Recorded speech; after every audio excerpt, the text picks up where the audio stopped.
Subscribe to our YouTube channel and press the bell icon to get the latest updates.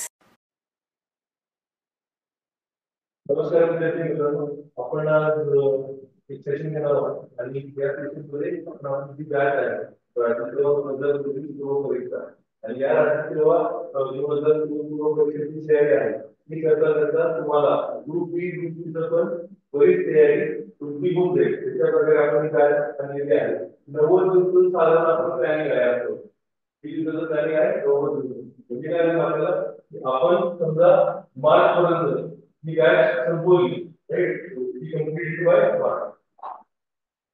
आपण जर ही batch March पर्यंत संपवली तर मग आपल्याला एप्रिलचा महिना जो आहे तो रिव्हिजन करायला 100% भेटतो राईट. आपल्याला एप्रिलचा महिना रिव्हिजन करायला भेटतो आणि आपण काय करत आहे या आठवड्यामध्ये मॅक्सिमम जेवढे काय विषय आहेत ती स्टॅटिक समजून घेणार आहोत आणि त्याची पीओएच करून घेणार आहोत आणि मग पुढच्या वीक पासून आपण त्या विषयांचा अभ्यास चालू करणार आहोत. आता 90 दिवसामध्ये तुम्ही काय संपवायची तर आपल्याला तेवढं तर समजायला पाहिजे की आपण राज्याचे विद्यार्थी आहे तर मग आपल्याला जास्ती त्यामध्ये इंटरॅक्ट करता येणार नाही ही क्विक रिव्हिजन आहे. तुम्हाला याच्यामध्ये असं अपेक्षित आहे की तुम्ही थोडं तरी याच्या आधी हिस्ट्रीचा जॉग्राफीचा इकॉनॉमिक्सचा थोडा तरी अभ्यास केलेला असावा थोडं थोडं तरी राईट. नाहीतर मग त्यांचं पुढे असं आहे की तो बेसिक पासून तुझा अभ्यास नाही असं कोणी आहे एकदमच बेसिक पासून अभ्यास नाही.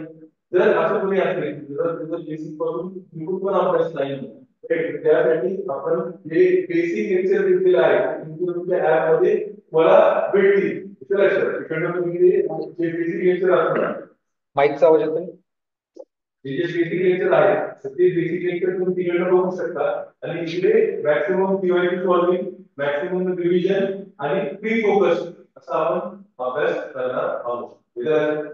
सगळ्यांना क्लॅरिटी ओके.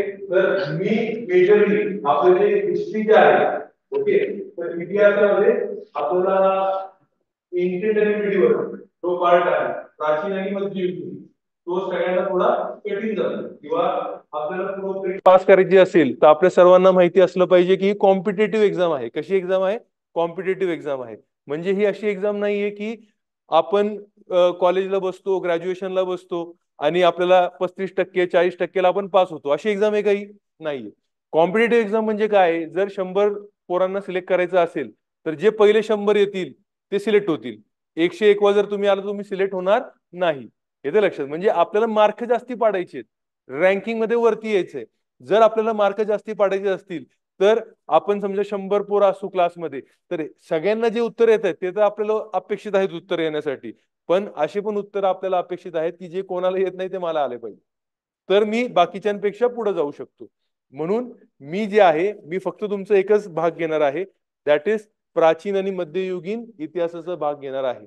आपण सगळेजण जे आधुनिक भारताचा इतिहास आहे म्हणजे मॉडर्न इंडिया समाज सुधारक ते सगळे आपण करतोच पण कुठं ना कुठं आपलं प्राचीन आणि मध्ययुगीने थोडं वीक राहिलेलं असतं तर त्याची जबाबदारी मी घेणार.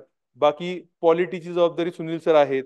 आपण टॉपर्सला पण घेऊन येणार आहे. महेश धुमाळ आहे ज्याला रँक भेटलेला आहे आणि तो परत यू कॅन से आताच्या इंटरव्ह्यूला आहे आणि पुढची पण अटेम्प्ट देणार आहे. तो त्यांनी जॉईन केलेली नाही सर्व्हिस राईट. असे टॉपर्स आणि बेस्ट ऑफ फॅकल्टीज घेऊन येणार ज्यांना म्हणजे फॅकल्टीचा पण एक्सपिरियन्स महत्वाचा आहे आणि टॉपर्सचा पण एक्सपिरियन्स महत्वाचा आहे. असं मिश्रण करून आपण ही बॅच करणार आहोत. तर सहसा ही बॅच कशी चालणार त्याचा मी तुम्हाला आज एक अंदाज देतो आणि हिस्ट्रीचे एन्शियंट मिडिवलचे किती प्रश्न आलेले आहेत मागच्या 1-2-3 वर्षामध्ये त्याचा आपण एक आढावा घेऊयात.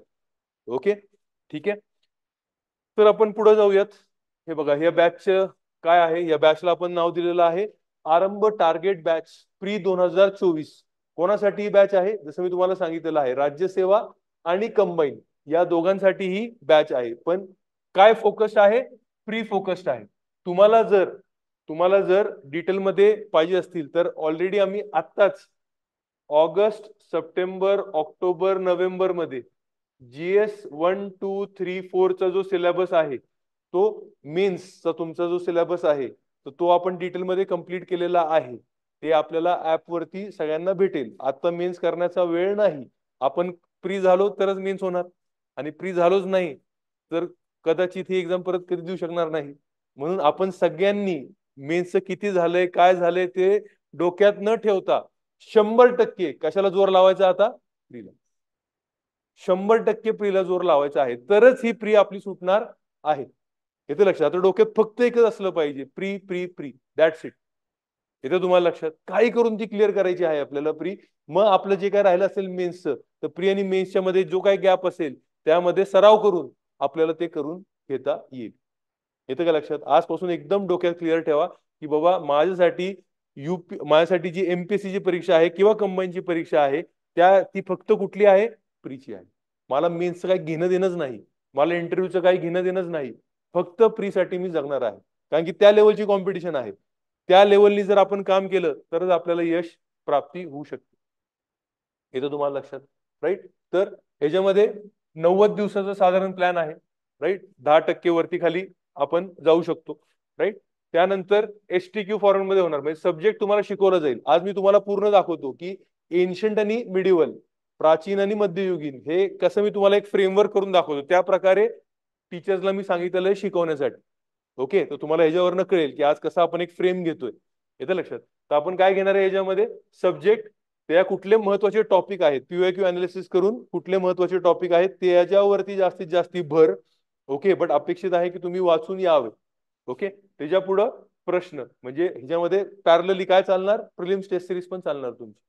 आणि प्रिलिम्स टेस्ट सिरीज मध्ये तुम्हाला हे सांगू इच्छितो की तुम्ही क्लासमध्ये येऊनच पेपर सोडवा, घरी जाऊन पेपर सोडवतो, माझ्या आवडीनिवडीप्रमाणे पेपर सोडवतो, तसं काही करायची गरज नाही. कारण काय असतं मित्रांनो, ज्या दिवशी आपली राज्यसेवाची पूर्वपरीक्षा असणार त्या दिवशी माझं डोकं दुखतंय, मला बरं वाटत नाहीये, तरी मला तिकडं हॉल तिकीट घेऊन त्या सेंटरला जाऊन त्या वेळेमध्ये मला पेपर सोडवायचा असतो. दुसरी घाण सवय काय असते? आपण अभ्यासिकेमध्ये पेपर सोडवतो, अभ्यासिकेमध्ये मध्येच कोणतरी साफ करायला आलं, मित्र आला, हे झालं डिस्टर्बन्स. हे अशा वातावरणाला आपल्याला पेपर सोडवायचा नाहीये. तिसरी गोष्ट काय असते? अभ्यासिकाचं जे तुमचा आता बेंच आहे ते तुम्हाला कम्फर्ट झोन आलेला असतो. आपण एकच बेंचला जाऊन रोज बसतो का नाही? आपले मैत्रीण, मित्र, आजारी पाजारी, शेजारी सगळे आता फिक्स झालेले आहेत. मग त्या कम्फर्ट झोन मध्ये आपल्याला पेपर सोडवायचा नाही. आपल्याला एक समजून घ्यायचं आहे की आपली ह्युमन बॉडी, बायोलॉजी ही कशी आहे. तर बायोलॉजी अशी आहे की नवीन परिस्थिती कधी आली तर मग आपण अजून पण काय ऍनिमल आहे, तर आपलं फ्लाईट मेकॅनिझम चालू होतं. येतं तुम्हाला लक्षात? Fight or flight. फ्लाईट म्हणजे पळून जायचं, म्हणजे भीती वाटणं. तर भीती कधी वाटते? जेव्हा अनोळखी परिस्थिती येते तेव्हा. मी हॉल तिकीट बघतो, मी त्या सेंटरला जातो, नवीन सेंटर आहे, नवीन लोक आहेत, तिथं आपल्याला एक्साइटमेंट, तिथं आपली थोडी एन्झायटी वाढत जाते. कोणी कोणी पूर्वपरीक्षा दिलेली सांगा बरं, हात वरती करा. राईट. बऱ्यापैकी लोकांनी तुमच्यामधनं दिलेली पूर्वपरीक्षा. तुम्ही जेव्हा पहिल्यांदा त्या सेंटरला जाता थोडं असं वाटतं का नाही आपल्याला? अँक्शियस वाटतं ना? बरोबर आहे का नाही? म्हणून आपल्याला काय करायचंय? आपल्या बॉडीला ती दर रविवारी सवय करून घ्यायची आहे. आणि त्यामध्ये ऍटलिस्ट एक, तुम्हाला मी प्रॉमिस करतो, ऍटलिस्ट एक तुमची जी आहे मॉक मी अशी घेणार की ती पूर्ण राज्यसेवाप्रमाणेच असणारच. म्हणजे काय? तुम्हाला हॉल तिकीट भेटणार आणि तुम्हाला नवीन सेंटर, तुम्हाला माहिती नाही, मी कुठल्या तरी शाळा काहीतरी बुक करणार आणि तिथं जाऊन तुम्ही तुमचं तिकडं हॉल तिकीट जायचं, बघायचं तिथं कुठला नंबर आहे, कुठल्या हॉलला आहे, हॉल शोधायचा, बसायचं आणि त्याप्रमाणे परीक्षा द्यायची. येतं तुम्हाला लक्षात? जेवढी सवय करून घ्याल ना तिथं नवीन वाटणार नाही. मग काय काय वाटणार नाही आपल्याला? नवीन वाटणार नाही. आता आपण नुकतीच जी राज्यसेवा मुख्य परीक्षा आहे तर त्याच पद्धतीने आपण घेतलेली आहे. हॉल तिकीट घेऊन, राईट, हॉल तिकीट घेऊन आणि प्रॉपर सेंटरचं हे देऊन त्यांची आपण राज्यसेवाची मुख्य परीक्षा दिलेली आहे. तर मी सगळ्यांना परत सांगू इच्छितो की रविवारची जी पूर्व परीक्षा तुमची मॉक असतील ते इकडं येऊनच द्या, टाइम मध्येच द्या. येतं तुम्हाला लक्षात? टाइम मध्ये द्या म्हणजे कसं करायचं? आपली समजा परीक्षाचा वेळ असेल, राईट, तुमच्या पूर्व परीक्षेचा वेळ किती किती वाजता असते आपली परीक्षा? पहिला पेपर 10 ते 12, बरोबर आहे. म्हणजे इथं पण आपण तोच टाइम पाळणार, 10 ते 12, बरोबर. सगळ्यांना माहिती ना आपली परीक्षेचा वेळ काय असतो, बरोबर आहे का नाही? राईट. तर आपण तोच वेळ पाळणार. आता लेक्चरला आपण उशीर आले थोडे लोक, पण तिथं 10 वाजता जर माझा पेपर आहे ना, 10 वाजता पेपर, तर मी 10 मिनिटं तरी किमान बेंचवरती बसलेला पाहिजे. मला इमॅजिनेशन करायचं आहे की जेव्हा माझी खरी परीक्षा असेल तो हा दिवस आहे आणि इथं बसून 5-10 मिनिटं डोळे बंद करून एकाग्रता आणायची आहे, कॉन्सन्ट्रेशन करायचं आहे, येते लक्षात तुम्हाला, ध्यान करायचं आहे, आणि मग तुम्ही पेपर सोडवायचा. तो फील घ्या तुम्ही. आणि हे जर तुम्ही दर रविवारी केलं ना सातत्याने, मग तो जो रविवार येईल पेपरचा, त्यामध्ये आपल्याला काही जास्ती नवीन वाटणार नाही. येतं तुम्हाला लक्षात, त्या दिवशी आपल्याला जास्ती काही नवीन वाटणार नाही. बघा मित्रांनो, मी नेहमी सांगतो, तुम्हाला जर ही परीक्षा क्लिअर करायची असेल तर तुम्ही कोण आहात? तुम्ही प्रोफेशनल ऍस्पिरंट्स आहात. प्रोफेशनल हा शब्द कळतो का तुम्हाला? कोणी मला सांगू शकतं का काय तुम्हाला समजतं प्रोफेशनल? प्रोफेशनल या शब्दामधून तुम्हाला काय काय कळतं? मला कोणी सांगू शकाल का? शिस्त पद्धती. शिस्त पद्धती म्हणजे काय असतं? डिसिप्लिन असतं. बरोबर आहे. प्रोफेशनल हा शब्द मी तुम्हाला सांगितलेला आहे. हा, चुका न करणारा माणूस आहे का? कुठला असा माणूस सापडलाय का ज्याने चूक नाही केली? प्रोफेशनल म्हणजे काय असतं? एकच ध्येय आहे. प्रोफेशनल क्रिकेटर असतात. आपण आपण कसे क्रिकेटर आहोत? विराट कोहली हा प्रोफेशनल क्रिकेटर आहे, बरोबर आहे. आपण पण क्रिकेट खेळतो. आपण काय, आपल्याला काय शब्द वापरला जातो? हा, ॲमेच्युअर. आपण कोण असतो? ॲमेच्युअर. प्रोफेशनल म्हणजे कोण असतो? की ज्याला ती गोष्ट करण्यासाठी ट्रेनिंग भेटलेली आहे. ज्याला ती गोष्ट करण्यासाठी ट्रेनिंग भेटलेली आहे आणि तो माणूस त्यातच करिअर करतोय. दोन अट आहेत. ज्याला ती गोष्ट करण्यासाठी ट्रेनिंग भेटलेली आहे आणि जो माणूस त्यातच करिअर करतोय. मला सांगा बरं, इथं बसलेले मॅक्सिमम लोक किमान 2 वर्षापासून तरी स्पर्धा परीक्षाचा अभ्यास करतात किमान. बोला हा आहे ना? म्हणजे तुम्ही आता त्याच्यामध्ये ट्रेनिंग घेतलेली का नाही? येतं तुम्हाला लक्षात? घेतलेली का नाही? आणि तुम्ही ह्याच्यातच करिअर करताय. आता समजा, हे समजून घ्या आणि नेहमी लक्षात ठेवा, तुम्ही फ्लाईटनी कुठेतरी प्रवास करताय, एरोप्लेननी प्रवास करताय, आणि समजा हव्यात काहीतरी इमर्जन्सी आली. येतं लक्षात? प्लेन खूप हालायला लागलं तर काहीतरी इमर्जन्सी आली आणि आता तुम्ही सगळे घाबरताय. पण असं कोणी करेल का त्या पायलटला जाऊन, ए साईडला आहे मी चालवतो? करणार का तुम्ही? तुम्ही काय म्हणणार? आता आपलं जे जीव आहे आपला, तो कोणाच्या हातात आहे? पायलटच्या. आणि तुम्ही त्याच्यावरती ट्रस्ट करताय का? Professional. He has been trained to deal with such kind of situations. समज में येते नाही? येते लक्षात? तर ऍज अ स्पर्धा परीक्षा विद्यार्थी तुम्ही सगळे पण स्वतःला प्रोफेशनल म्हणून बघा, की या पूर्ण आता 4 महिन्या 5 महिन्यामध्ये जे जे अडी अडचणी येतील, ते परीक्षाच्या संदर्भात असो किंवा आपल्या जीवनाच्या संदर्भात असो, तुम्हाला ते प्रोफेशनली हँडल करता आलेले पाहिजे. मी त्या परीक्षा हॉलमध्ये बसलो, पेपर अनोळखा आला, मी प्रोफेशनल आहे, मला ते हँडल करता आलं पाहिजे. माझ्याकडं ती मेंटल ही असली पाहिजे की बाबा रे, ही जर परीक्षा ही आलेली आहे, टफ आलेली आहे, तर मी एक सिन्सिअर ऍस्पिरंट राहिलेलो आहे, सिन्सिअर स्पर्धा परीक्षा करणारा विद्यार्थी राहिलेलो आहे. ही जर परीक्षा अवघड आहे तर ही परीक्षा सगळ्यांना अवघड असणार आहे, आणि सगळ्यांना जर अवघड असेल तर कट ऑफ खाली येईल. ही जर परीक्षा सोपी आहे तर मी खूप जास्त असा खुश झालो, अरे वा, कसला पेपर सोप्पा आलेला आहे. अरे मित्रा, तुला सोप्पा आहे तर बाकीच्यांना पण बहुतेक सोप्पा असावा. बाकीच्यांना सोप्पा आलं तर ऑटोमॅटिकली कट ऑफ काय होईल? म्हणून मला आता एक्स्ट्रा कॉशियस राहायचंय. इथे तुम्हाला लक्षात. म्हणून तुम्ही आजपासून आजपासून आज 2 तारीख आहे, तुम्ही स्वतःला काय म्हणून बघायचं आहे? मी कोण आहे? प्रोफेशनल स्पर्धा परीक्षाचा विद्यार्थी आहे. तरच ही एक्झाम पास होणार आहे. या एक्झामला पास करण्यासाठी येस, नॉलेजची खूप जास्ती गरज आहे, बट फक्त नॉलेजवरती ही परीक्षा पास होत नाही. तुम्हाला नॉलेज बरोबर तुमचं जे काय म्हणू आपण त्याला, इमोशनल इंटेलिजन्स आहे, तुमचं जे मेंटल स्ट्रेंथ आहे, येते तुम्हाला लक्षात? या सगळ्या गोष्टींचा पण या एक्झाम मध्ये पास करण्यासाठी खूप मोठा वाटा असतो. क्लिअर आहे का सगळ्यांना? समजते का तुम्हाला सगळ्यांना? म्हणून मी तुम्हाला सांगतोय मित्रांनो, प्रोफेशनली जरी एक्झामला द्यायचं असेल तर तुमचं डेली शेड्यूल काय आहे, तुम्ही किती वाजता उठताय, येतं लक्षात? तुमचं सगळ्यांचं आहे का डेली शेड्यूल? फिक्स आहे? डेली शेड्यूल फिक्स आहे. तुम्हाला जर डेली शेड्यूल फिक्स करायचं असेल तर कसं चालू करता तुम्ही डेली शेड्यूल फिक्स? कसं करता तुम्ही डेली शेड्यूल फिक्स? नाही नाही, डेली शेड्यूल म्हणतोय मी, डेली शेड्यूल रोजचं जे तुमचं आहे. किती वाजता उठणार, अभ्यासाचं स्लॉट येतं लक्षात? पहिला माझं स्लॉट किती वाजता आहे, कोणी मला सांगू शकतं का तसं? हा सांग बरं मित्र, तुझं नाव काय? हा, अजय. सांग बरं मला. 6ला उठतो. बरोबर.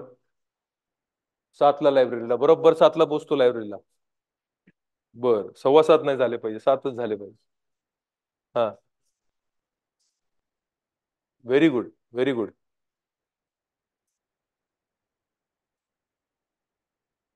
बरोबर.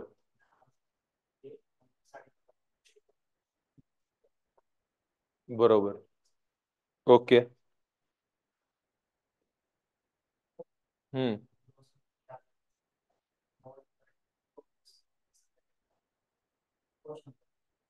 क्वेश्चन सॉल्व्हिंग करून जातो. बरोबर, व्हेरी गुड, खूप चांगलं तुझं शेड्यूल आहे.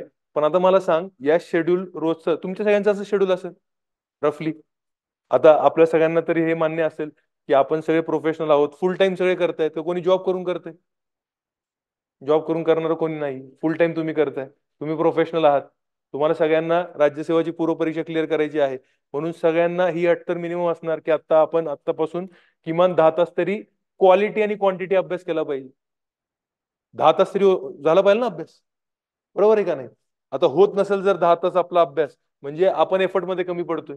तर एफर्ट मध्ये कमी पडलो नाही पाहिजे. एफर्ट मध्ये नाही कमी पडायचं तर डेली शेड्यूल फिक्स असलं पाहिजे. आता हा डेली शेड्यूल अजय तुझा रोज फॉलो होण्यासाठी सगळ्यात महत्वाची अट काय? सगळ्यात महत्वाची अट काय? कन्सिस्टंट राहण्यासाठी सगळ्यात महत्वाची अट काय? डिसिप्लिन. डिसिप्लिन ठेवण्यासाठी सगळ्यात महत्वाची अट काय?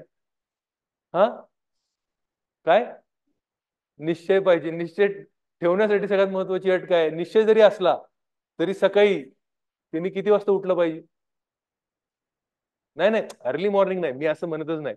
तुम्ही 11 वाजता उठा, तुमचं डेली शेड्यूल चाललं रात्री 2 वाजतापर्यंत, मला काही घेणं देणं नाही. टाइम टेबल मॅनेजमेंट सगळ्यात महत्वाची अट असते. तुमचं डेली शेड्यूल फॉलो करण्याची सगळ्यात महत्वाची अट, रात्री झोपण्याचा टाइम फिक्स झाला पाहिजे. काय फिक्स झाला पाहिजे? रात्री झोपण्याचा टाइम फिक्स झालेला पाहिजे. आपण नेहमी काय करतो, उठण्याचा टाइम फिक्स करतो की मी 6 वाजता उठलो पाहिजे. पण कधी कधी 6 वाजता आपले डोळे उघडत नाही. बरोबर आहे का नाही? का नाही उघडत?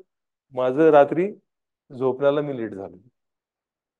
तुम्ही डिसिप्लिन, निश्चय, विषय बोल बच्चे तर टाकाल, पण जेव्हा उठण्याचं होईल तेव्हा होणार नाही.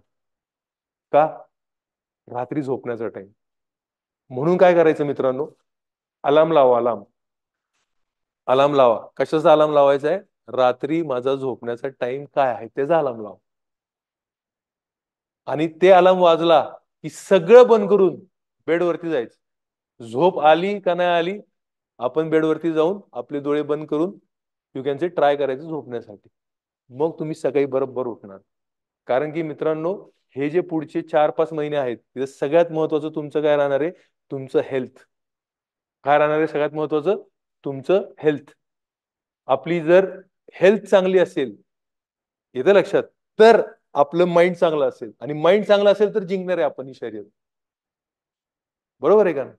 म्हणून झोपावरती कॉम्प्रोमाइज करायचा नाही. आपल्याला ही 100 मीटर रेस नाही, आपली मॅरेथॉन आहे. येतं तुम्हाला लक्षात? आपली काय मॅरेथॉन आहे. म्हणून आपल्याला असंच करून चालणार नाही आता 4 महिने मी फक्त 4च तास झोपतो. होणार आहे का ते? मी आजपर्यंत कुठल्याही विद्यार्थ्याला हे करताना, जर खूप विद्यार्थ्यांनी माझ्यासमोर केलेलं आहे पण ते सस्टेन झालेलं नाही. सस्टेन झालेलं नाही. आज नाही तर उद्या तो हेल्थ वरती इम्पॅक्ट पडतो, मानसिक हेल्थ वरती, शारीरिक हेल्थ वरती, आणि तो कोलॅप्स होतो. येतं तुम्हाला लक्षात? म्हणून चांगली झोप झालेली पाहिजे. ती सगळ्यांना आपल्याला आपल्याला माहिती असते की आपल्या बॉडीला एक ऑप्टिमम लेवल, ऑप्टिमम लेवल म्हणलं ना महत्वाचं आहे. नाही तर काय आपली बॉडी तर 10 तास बी झोपू शकते, काय प्रॉब्लेम नाही. पण एक ऑप्टिमम लेवल 6 तास असेल, कोणाचं 7 असेल, कोणाचं 8 असेल. तुम्हाला 8 तास आहे ना, तुम्हाला सकाळी 6ला उठायचं आहे ना, 10 वाजता झोपा. 10 वाजता उठा, झोपा. मस्त फ्रेश होऊन जागा होणार. क्लिअर आहे नाही? तू झोपण्याचा टाइम हे खूप महत्वाचं आहे मित्रांनो, हे फिक्स करून घ्या.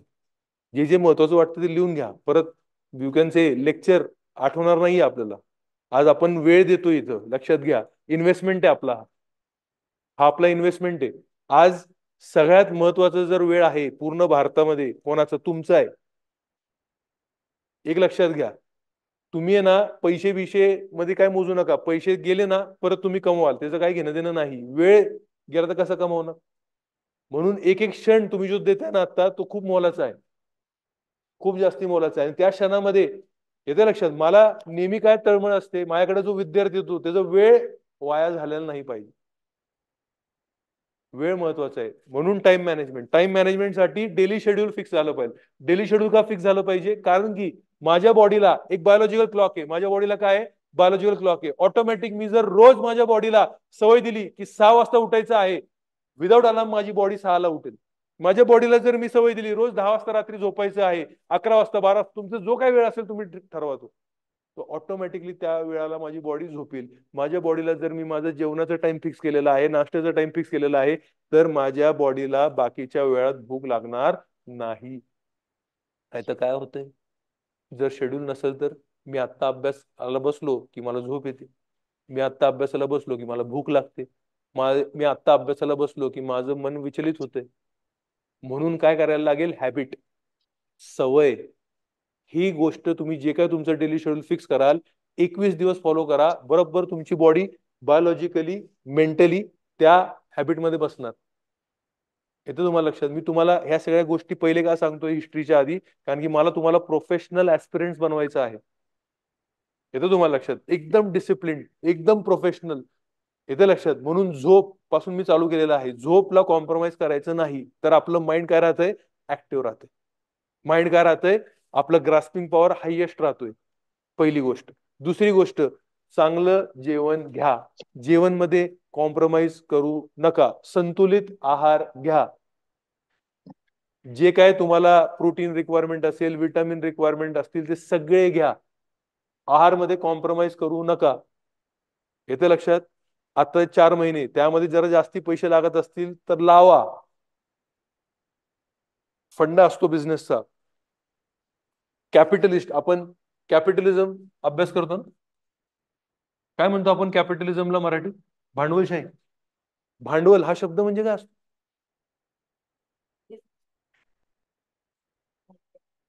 बिझनेस उभारण्यासाठी जे पैसे लागतात. साहित्य कशाला? पैसेच ना. पैसे असले की कुठले साहित्य घेता तुम्ही? बरोबर आहे का नाही? तर तुम्ही कॅपिटलिझम, भांडवलशाही का म्हणताय त्याला? कारण की त्यामुळे तुम्हाला इन्व्हेस्ट करायला लागतं. बरोबर आहे का नाही? म्हणून तुम्ही पण काय आहेत? प्रोफेशनल आहात. तुम्हाला या एक्झामसाठी इन्व्हेस्ट करायला लागणार. जो सगळ्यात जास्त इन्व्हेस्टमेंट करेल त्याला रिटर्न भेटतील. मी तुम्हाला सांगतोय, पैशाचं इन्व्हेस्टमेंट करायला लागणार, वेळेचं पण झूम इन्व्हेस्टमेंट, मीटिंग वर येऊ तुमच्या ब्रेनचं पण इन्व्हेस्टमेंट करायला लागणार आहे. कसं होतं तेच बघतोय. क्लिअर आहे का?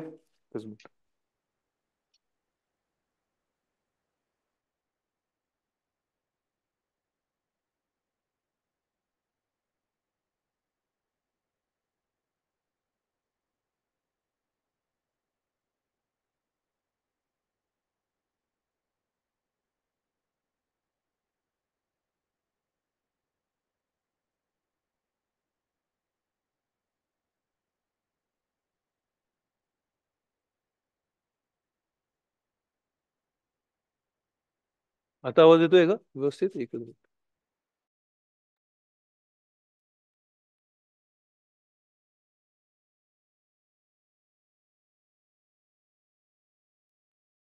ओके, ठीक. तो या सगळ्या गोष्टींचं तुम्हाला काय करायला लागणार आहे? इन्व्हेस्टमेंट करायला लागणार आहे. ओके. आता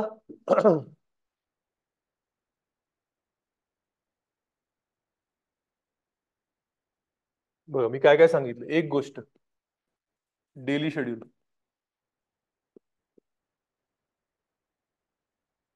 राईट? जे जे विद्यार्थी आपल्याकडनं डीवायएसपी, डीसी वगैरे झालेले आहेत, सगळ्यांनी नाही बट मोस्ट लोकांनी काय केलेलं आहे? हे डेली शेड्यूल आपण रोज पाळतोय का, हे बघण्यासाठी काय मेंटेन करायला लावलं तुम्ही त्यांना? Pocket diary. ही पॉकेट डायरी घ्यायची. त्या डायरीमध्ये काय करायचं? आता हे अजयचं मी सांगतो तुम्हाला. अजय काय करणार? 7 ते 9 समजा अभ्यास करणार आहे. पुढचा त्याचा स्लॉट समजा 10 ते 1 आहे. येते लक्षात?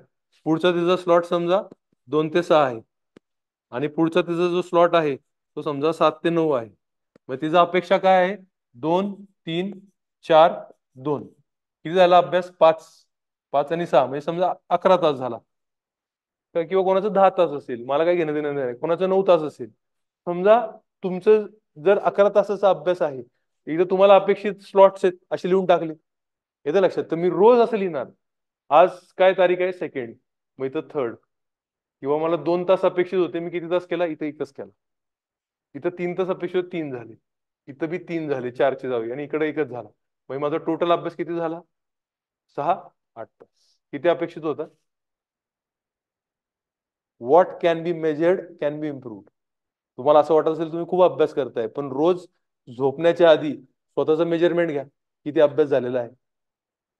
रोजच्या रोज स्लॉट मध्ये तुम्ही तुमचं फिलिंग करा.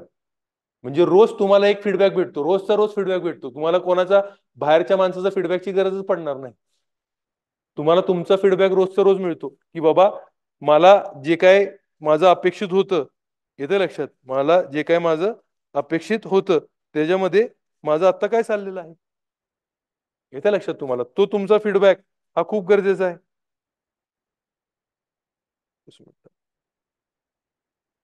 काय करतो? लेक्चरला जॉईन करून घेतो. म्हणजे ऑनलाईनचे पण जे कमेंट असतील, ऑनलाईन विद्यार्थी मित्रांनो तुमचे जे काय असतील कमेंट तर बिंदास लिहा. मी आता बघू शकतो तुमचे कमेंट्स. आवाज येतोय का माझा क्लिअरली? सगळ्यांनी रिप्लाय करायचा आहे. ऑनलाईन बरेच विद्यार्थी आपले जॉईन झालेले आहेत. ओके, अमृताचा रिप्लाय आलेला आहे. सचिन आहे. ओके, वर्षा आहे. गुड. पूजा, माधुरी. तुमचं काही जर हे असेल, डाऊट्स असतील तर चॅट बॉक्स मध्ये लिहा. ठीक आहे? डेली शेड्यूल मेंटेन करायचा, पॉकेट डायरी ठेवायची. दुसरी गोष्ट मी तुम्हाला काय सांगितलेलं आहे, तुमच्या हेल्थची काळजी घ्यायची. हेल्थमध्ये 3 गोष्टी खूप महत्वाच्या आहेत. एक म्हणजे सगळ्यात महत्वाचं काय आहे? झोप. तुमची जी काय आहे 6 तास कोणाला लागते, 7 तास किंवा 8 तास तुम्ही तुमचं डिसाईड करायचं. त्याप्रमाणे रोजची रोज तुमची झोप झालेली पाहिजे. दुसरी गोष्ट काय सांगितली तुम्हाला मी? तुमचा आहार, संतुलित आहार पाहिजे. येतं लक्षात? चांगला क्वालिटीचा आहारवरती इन्व्हेस्टमेंट करा. फळं काय तुम्हाला लागत असतील तर ते सगळं व्यवस्थित खा. आणि तिसरी सगळ्यात महत्वाची गोष्ट काय? पाणी. किती पाणी लागणार आहे? 3 लिटर मला रोज लागणार आहे. जे काय आहे ते व्यवस्थित चांगल्या क्वालिटीचं पाणी तुमच्याला तुमचं भेटलेलं पाहिजे. येतं लक्षात? या 3 गोष्टीचा तुम्ही घ्या. प्लस हेल्थसाठी इन्व्हेस्टमेंट म्हणजे काय करायचं तुम्हाला? 30 मिनिटं किमान फिजिकल एक्सरसाइज आणि 10 मिनिटं तरी किमान मेडिटेशन करा, योग करा, काहीतरी करा. फिजिकल एक्सरसाइज म्हणजे काय? मी डॉक्टरला विचारलं की बाबा स्पर्धा परीक्षाचे विद्यार्थी आहेत, वेळ भेटत नाही ना आपल्याला, वेळ भेटत नाही. आणि आपण नेहमी काय म्हणतो की सर एक्सरसाइज नको, त्या वेळामध्ये काहीतरी वाचून होईल माझं. आपली हीच असते ना, आपलं थिंकिंग पॅटर्न हाच असतो. डॉक्टरने मला काय सांगितलं की स्पर्धा परीक्षाच्या विद्यार्थ्यांना सगळ्यात मोठा जर कुठला त्रास असेल तर काय आहे? मी त्यांना सांगितलं खूप विद्यार्थ्यांना मानसिक एक तणाव जाणवतो, मानसिक स्ट्रेस असतो, कळत न कळत तो राहतो आपल्याकडं. बरोबर आहे का नाही? राईट? का मानसिक तणाव असतो? सिंपल गोष्ट आहे की आपल्याला नेहमी कशाला सामोरे जावं लागतं? अनसर्टन्टीला. कशाला सामोरे जावं लागतं? अनसर्टन्टी. होईल का नाही होणार? रिझल्ट येणार का नाही? अनसर्टन आहे सगळं. बरोबर आहे का नाही? म्हणून आपल्याला काय बघायला लागतंय? मानसिक ताण तणावला सामोरे जावं लागतं आहे. बरोबर आहे का? ओके. त्या डॉक्टरने मला काय सांगितलं, आम्ही एक हे घेतलं होतं इकडं, कार्यशाळा घेतली होती. त्यांनी त्या कार्यशाळेचं नाव दिलेलं होतं की मनाची कार्यशाळा. आणि मनाची कार्यशाळा, मनाची व्यायामशाळा असं त्यांनी नाव दिलं होतं त्याला. त्यांनी मला एकच सांगितलं, त्यांना सांगा की तुम्हाला रोज काहीतरी अशी फिजिकल ऍक्टिव्हिटी करायची ज्याने तुम्हाला काय आलं पाहिजे, तुमचं स्वेटिंग झालं पाहिजे, घाम आला पाहिजे. ते जर तुम्हाला झालं तर तुमचे जे पॉझिटिव्ह हार्मोन्स आहेत ते सिक्रेट होतील बॉडीमध्ये आणि तुमचं स्ट्रेस लेवल खाली येईल. स्ट्रेस लेवल खाली आला तर 2-3 गोष्टी होतात. एक म्हणजे तुमचं ग्रास्पिंग पॉवर वाढतो, दुसरं म्हणजे तुम्हाला आजार होणार नाही आणि तिसरं म्हणजे तुम्ही पॉझिटिव्ह राहाल. येतं तुम्हाला लक्षात? म्हणून रोज अशी काहीतरी एक्सरसाइज केली पाहिजे की आपल्याला स्वेट झालं पाहिजे. कोणाला पळायला जायचं पळायला जावा, कोणाला सूर्यनमस्कार करायचं सूर्यनमस्कार करा, बट ऍटलिस्ट 20 ते 30 मिनिटं तरी त्याच्यामध्ये द्या मित्रांनो. मग तुम्ही काय कराल, तुमको लंबी रेस का घोडा बनना है. येतो मग तुम्ही ते सस्टेन कराल या गोष्टीला. आणि तुम्ही जर ध्यान केलं 10 मिनिटं तरी फक्त आपल्या श्वासावरती तुम्ही लक्ष दिलं, ते होणार नाही, इकडे तिकडे विचलित होणार मन, पण ट्राय करा, कॉन्सन्ट्रेशन पॉवर वाढेल. काय असतं मित्रांनो, त्या एक्झाम मध्ये ना मी बऱ्याचदा बघितलेलं आहे, त्याकडे मी येणार आहे पॉईंटकडे, की आपण जेव्हा सोडत असतो ना कधी कधी कॉन्सन्ट्रेशन कमी पडतं आपलं आणि मग घरी येऊन आपण अरे यार सोपं होतं. सिली मिस्टेक म्हणतो आपण त्याला. काय म्हणतो? Silly mistake. पण वर्ष जातील ना त्या सिली मिस्टेक मध्ये. आणि यावेळेस तर हाय स्टेक्स आहेत. जर आता झालं नाही राज्यसेवा तर डायरेक्ट ग्रुप बी ग्रुप सीलाच करायला लागेल पुढच्या वर्षी. कोण कोण आहे आन्सर रायटिंग करणारे बरं पुढे सांगा बरं मला. आन्सर रायटिंगला कोणाची तयारी आहे? हा हा तेच करणार आन्सर रायटिंग. एक्झॅक्टली. म्हणून मी विचारला ना प्रश्न, कोणाची आहे का तयारी आन्सर रायटिंग करण्याची? कारण की तुम्ही एका साच्यात घडलेले आहात.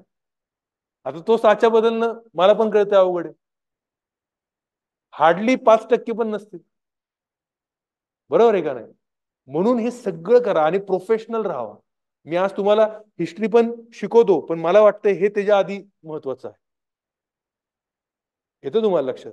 कळतंय? ओके. सो ह्या गोष्टींनी तुमचं हेल्थ झालं. डेली शेड्यूल कसं मेंटेन करणार? पॉकेट डायरीने मेंटेन करणार. कळतंय तुम्हाला? लक्षात येते? आता अजून एक गोष्ट काय करायची आपल्याला मित्रांनो, जरा इथं व्यवस्थित लक्ष द्या. राईट. आता काय करणार तुम्ही? तिसरी गोष्ट, मॅक्रो शेड्यूल. काय बनवणार? मॅक्रो शेड्यूल बनवायचं आपल्याला. किती दिवस जातं पूर्व परीक्षाला? कोणी कॅल्क्युलेट केले? कधी आपली पूर्व परीक्षा? 28 एप्रिल. माहिती ना सगळ्यांना? नक्की. ओके. किती दिवस राहिले मग आता आपल्याकडे? किती? 118 दिवस राहिलेले आहेत. बरं, आपण काय करू शकतो? 100 दिवसाचा प्लॅन बनवू शकतो. 18 दिवस बफर मध्ये वरचे जे काय असतील ते. आणि या ह्याच्यामध्ये मी जर तुमच्या जागी असलो असतो तर कसे त्याला विभाजित केले असते? पहिले 60, मग समजा 30 आणि मग समजा 10. येतं तुम्हाला लक्षात? म्हणजे काय? माझं पहिलं रिडिंग जे आहे ना, पहिलं रिडिंग ते व्यवस्थित झालं पाहिजे. मित्रांनो, पीवायक्यू अनालिसिस लय महत्वाचं आहे. पीवायक्यू आपले पाठच झाले पाहिजे, त्यात काय दोन मत नाही. बट रीडिंगला पण महत्व द्या. रीडिंग म्हणजे आपले जे काय आपल्याला वाचायचंय, समजायचंय, जे पाठ करून घ्यायचंय त्याला वेळ दिला पाहिजे. आपण मॅक्सिमम लोक पास होत नाही, त्याचं मी मुख्य कारण सांगतो तुम्हाला सगळ्यांना. मुख्य कारण सांग. तुझं नाव काय मित्रा? हा, गोविंद. गोविंद जे उत्तर असणार आहे ते मॅक्सिमम लोकांचं उत्तर असणार आहे. गोविंद, पॉलिटी कुठनं अभ्यास केला? लक्ष्मीकांत. बरोबर आहे. पॉलिटी कुठनं अभ्यास केला तू? लक्ष्मीकांत मधनं अभ्यास केला. कसा अभ्यास केला तू पॉलिटीचा? मी लक्ष्मीकांत चालू केला अभ्यास करायला स्टार्टिंग पासून. आणि मग किती दिवसात झालं साधारण ते पुस्तक?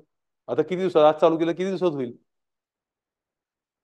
10 दिवसात होऊन जाईल, कारण की बऱ्यापैकी आपण वाचून झालेलं लक्ष्मीकांत. राईट.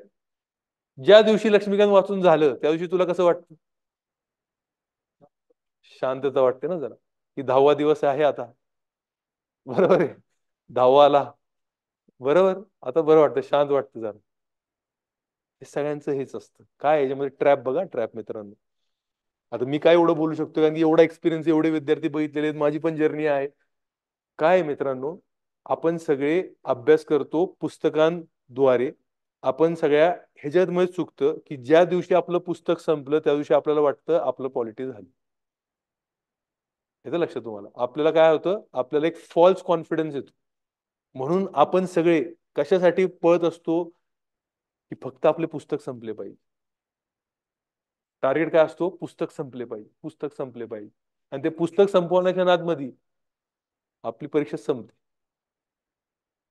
पुस्तक संपवा, बट मित्रांनो त्यामध्ये किती कळतंय, मला समजलंय का? काय केलं पाहिजे? याचं ऍक्टिव्ह रिडिंग केलं पाहिजे. काय केलं पाहिजे? Active reading. ऍक्टिव्ह रिडिंग म्हणजे काय की एव्हरी 50 मिनिट्स 60 मिनिट्स, 1 तास झाला की थांबा, जरा थांबा, 5 मिनिटं थांबा. एक ब्लँक पेपर घ्या, असा एक ब्लँक पेपर घ्या आणि काय काय काय काय मी वाचलंय नोट डाऊन करायला बघा. काय आठवत नाही का ते बघा. कुठली संकल्पना कळली नाही का तर ते बघा. किती समजलंय, किती पाठ झालेलं आहे ते बघायला लागेल ना मित्र. येतो तुला लक्षात? तर ब्रेक घ्या, ब्रेक घ्या, ब्रेक घ्या. 50 मिनिटांनी ब्रेक घ्या आणि थोडं बघा काय वाचलं मी, काय वाचलं मी. ऍक्टिव्ह रिडिंग करा. स्वतःला विचारा. एक ब्लँक पेपर घ्या, लिहून काढा सगळं काय काय काय काय वाचलेलं आहे मी. कळतंय का? हे लय महत्वाचं आहे. नाही तर फक्त आपण वाचतोय वाचतोय वाचतोय आणि या ब्रेनवरती काय करतोय, इन्फॉर्मेशन डंप करतोय. डंप. मी वाचतोय पण माझा विचार कुठे दुसरीकडे चाललेला आहे. येतं तुम्हाला लक्षात? राईट? तसं नका करू. लक्ष्मीकांत वाचताय ना, तर मग असा कमांड आला पाहिजे. आपण चहाला गेलो किंवा मित्रांना भेटलो, आपल्याला काय काय समजलं पाहिजे मधनं, पण आपण कोणाला पण भेटलो वगैरे, काय झालं, कुठला पण पान उघड लक्ष्मीकांतचं, काही विचार, कुठला बी PYQ विचार पॉलिटी बद्दल, मला आला पाहिजे उत्तर. असा कॉन्फिडन्स आला पाहिजे मला. येतं तुम्हाला लक्षात? कळतंय का? समजतंय का? तर हे ज्या दिवशी तुम्हाला येईल ना, त्या दिवशी तुमचा पॉलिटीचा अभ्यास झालेला. म्हणजे फक्त पुस्तक संपवलं म्हणजे मला पॉलिटी आलं नाही. ब्रेक घेऊन मी अभ्यास करणार, ऍक्टिव्ह रिडिंग करणार, समजून वाचणार, पाठ करणार गोष्टी जिथं पाठ करण्याची गरज आहे PYQच्या आधारे. आणि मला सगळे PYQ पाठ असले पाहिजे, तोंडपाठ असले पाहिजे मला सगळे PYQ. येतो तुम्हाला? ऍटलीस्ट मागचे 10 वर्ष तरी पाठ करा. सगळे तरी इम्पॉसिबल आहेत, पण मागची 10 वर्ष तरी पाठ असली पाहिजे ना मला. येतं तुम्हाला लक्षात? तर तेव्हा तुमचा अभ्यास परफेक्ट होणार त्या गोष्टीचा. येतं तुम्हाला लक्षात? कोणाकडे जादूची कांडी नाही, माझ्याकडे नाही, कोणाकडे नाही. तुम्हाला तुमच्या परीक्षेची जबाबदारी स्वतःहून घ्यायला लागणार आहे. कळतंय का? समजतंय का तुम्हाला सगळ्यांना? एव्हरीवन? राईट? तर हे खूप महत्वाचं आहे. आता मॅक्रो शेड्यूल मध्ये काय करायचंय म्हणून मी तुम्हाला सांगतोय, first reading, second reading, third reading. First रिडिंगला जास्ती वेळ द्या. रिडिंग झाली की त्याचे PYQ बघून घ्या, त्या त्या टॉपिकचे. मला सगळं समजतंय का ते बघून घ्या. घाई गडबड करू नका. कारण की काय असतं, घाई गडबड केली, व्यवस्थित माझा अभ्यास झाला नाही, गॅप राहतात. गॅप राहिले तिकडे त्या एक्झाम मध्ये तेच आठवणार नाही मला. फर्स्ट रिडिंगला वेळ लागतोय ना, तुमच्याप्रमाणे मी मी काय दिलंय, काय this is not you can say की तुम्हाला हेच फॉलो करायचं. तुम्ही तुमच्याप्रमाणे तुमची जी लेवल आहे अभ्यासित त्याप्रमाणे करा. पण किमान 3 रिव्हिजन तरी झाले पाहिजे. किमान 3 रिव्हिजन तरी झाले पाहिजे माझे विषयाचे, किमान. इथे तुम्हाला लक्ष कळतंय का? त्याप्रमाणे 110 दिवसाचा बनवा प्लॅन. तुम्हाला इथं पाहिजे इथं 20 दिवस घ्या, काय प्रॉब्लेम नाही. क्लिअर आहे का नाही? पण हे गोष्टी करायला लागणार आहे तर तुम्ही प्रोफेशनल ऍस्पिरंट आहात. नाही तर काय मी चालू केला अभ्यास, जसा होईल तसा होईल, तसं नाही होत. If you fail to plan, you are planning to fail. Simple आहे ना ही गोष्ट. येतो तुम्हाला लक्षात? राईट? अर्चना विचारती PYQ बुक. तुम्हाला काय वाचायचं ते वाचा. PYQ बुक तुम्हाला सगळ्यांना माहिती मार्केटमध्ये काय आहेत. बरोबर आहे का नाही? आता ते सगळे प्रश्न मला कशाला विचारत? राईट? क्लिअर आहे का?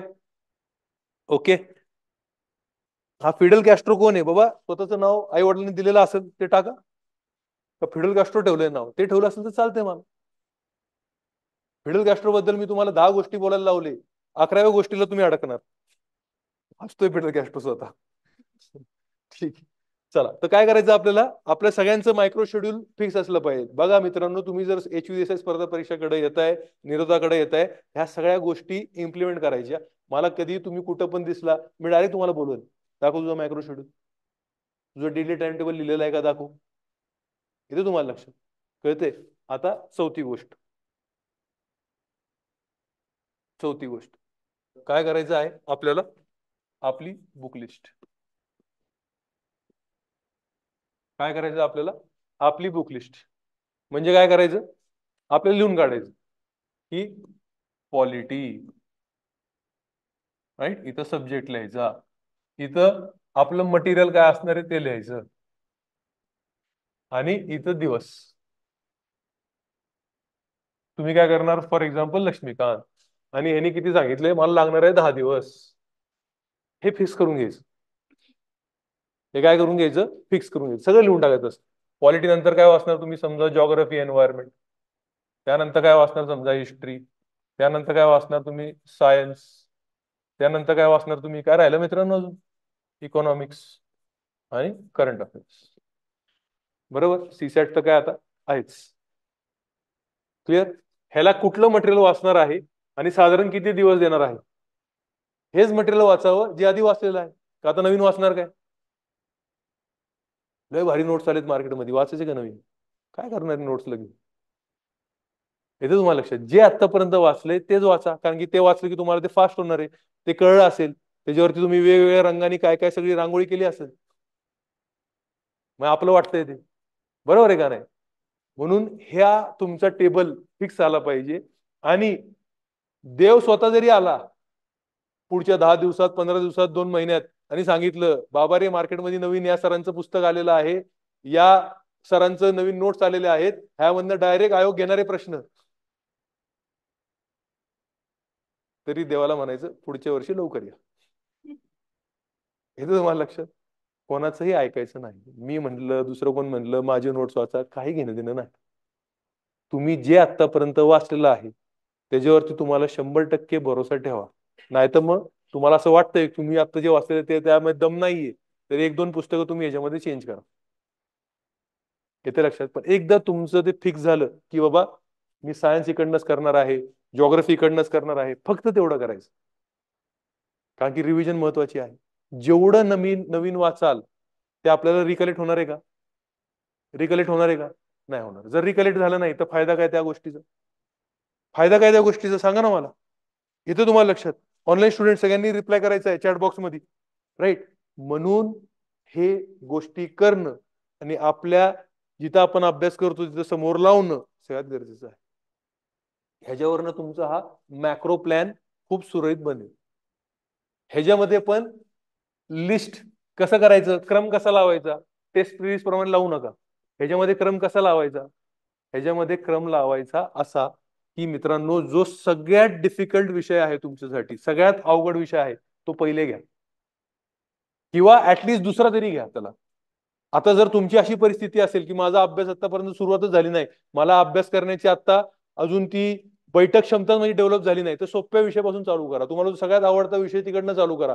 एकदा तुमची बैठक क्षमता डेव्हलप झाली तर मग सगळ्यात डिफिकल्ट विषय घ्या. जर तुमची ऑलरेडी बैठक क्षमता आहे, तुम्ही आता 10 तास अभ्यास करताय, तुम्ही एक फ्लो मध्ये आहात, तर सगळ्यात कठीण विषय घ्यायचा. कारण की सहसा विद्यार्थ्यांचं असं होतं, जसं जसं आपण खाली जाऊ, जसं जसं आपण एक्झामच्या जवळ जाऊ, आपल्याला नवीन काही डोक्यात टाकण्याची क्षमता कमी होत जाते. बघा, नवीन नको आता. म्हणून जो विषय तुम्हाला असं वाटतोय तुमचा सगळ्यात अवघड विषय आहे, तो कुठं घेणार तुम्ही? पहिला. जर बैठक क्षमता नाही तर बैठक क्षमता डेव्हलप करण्यासाठी सोप्या विषयापासून चालू करा. कळतंय का तुम्हाला? येतं तुम्हाला लक्षात? पण हे असणं लय गरजेचं आहे.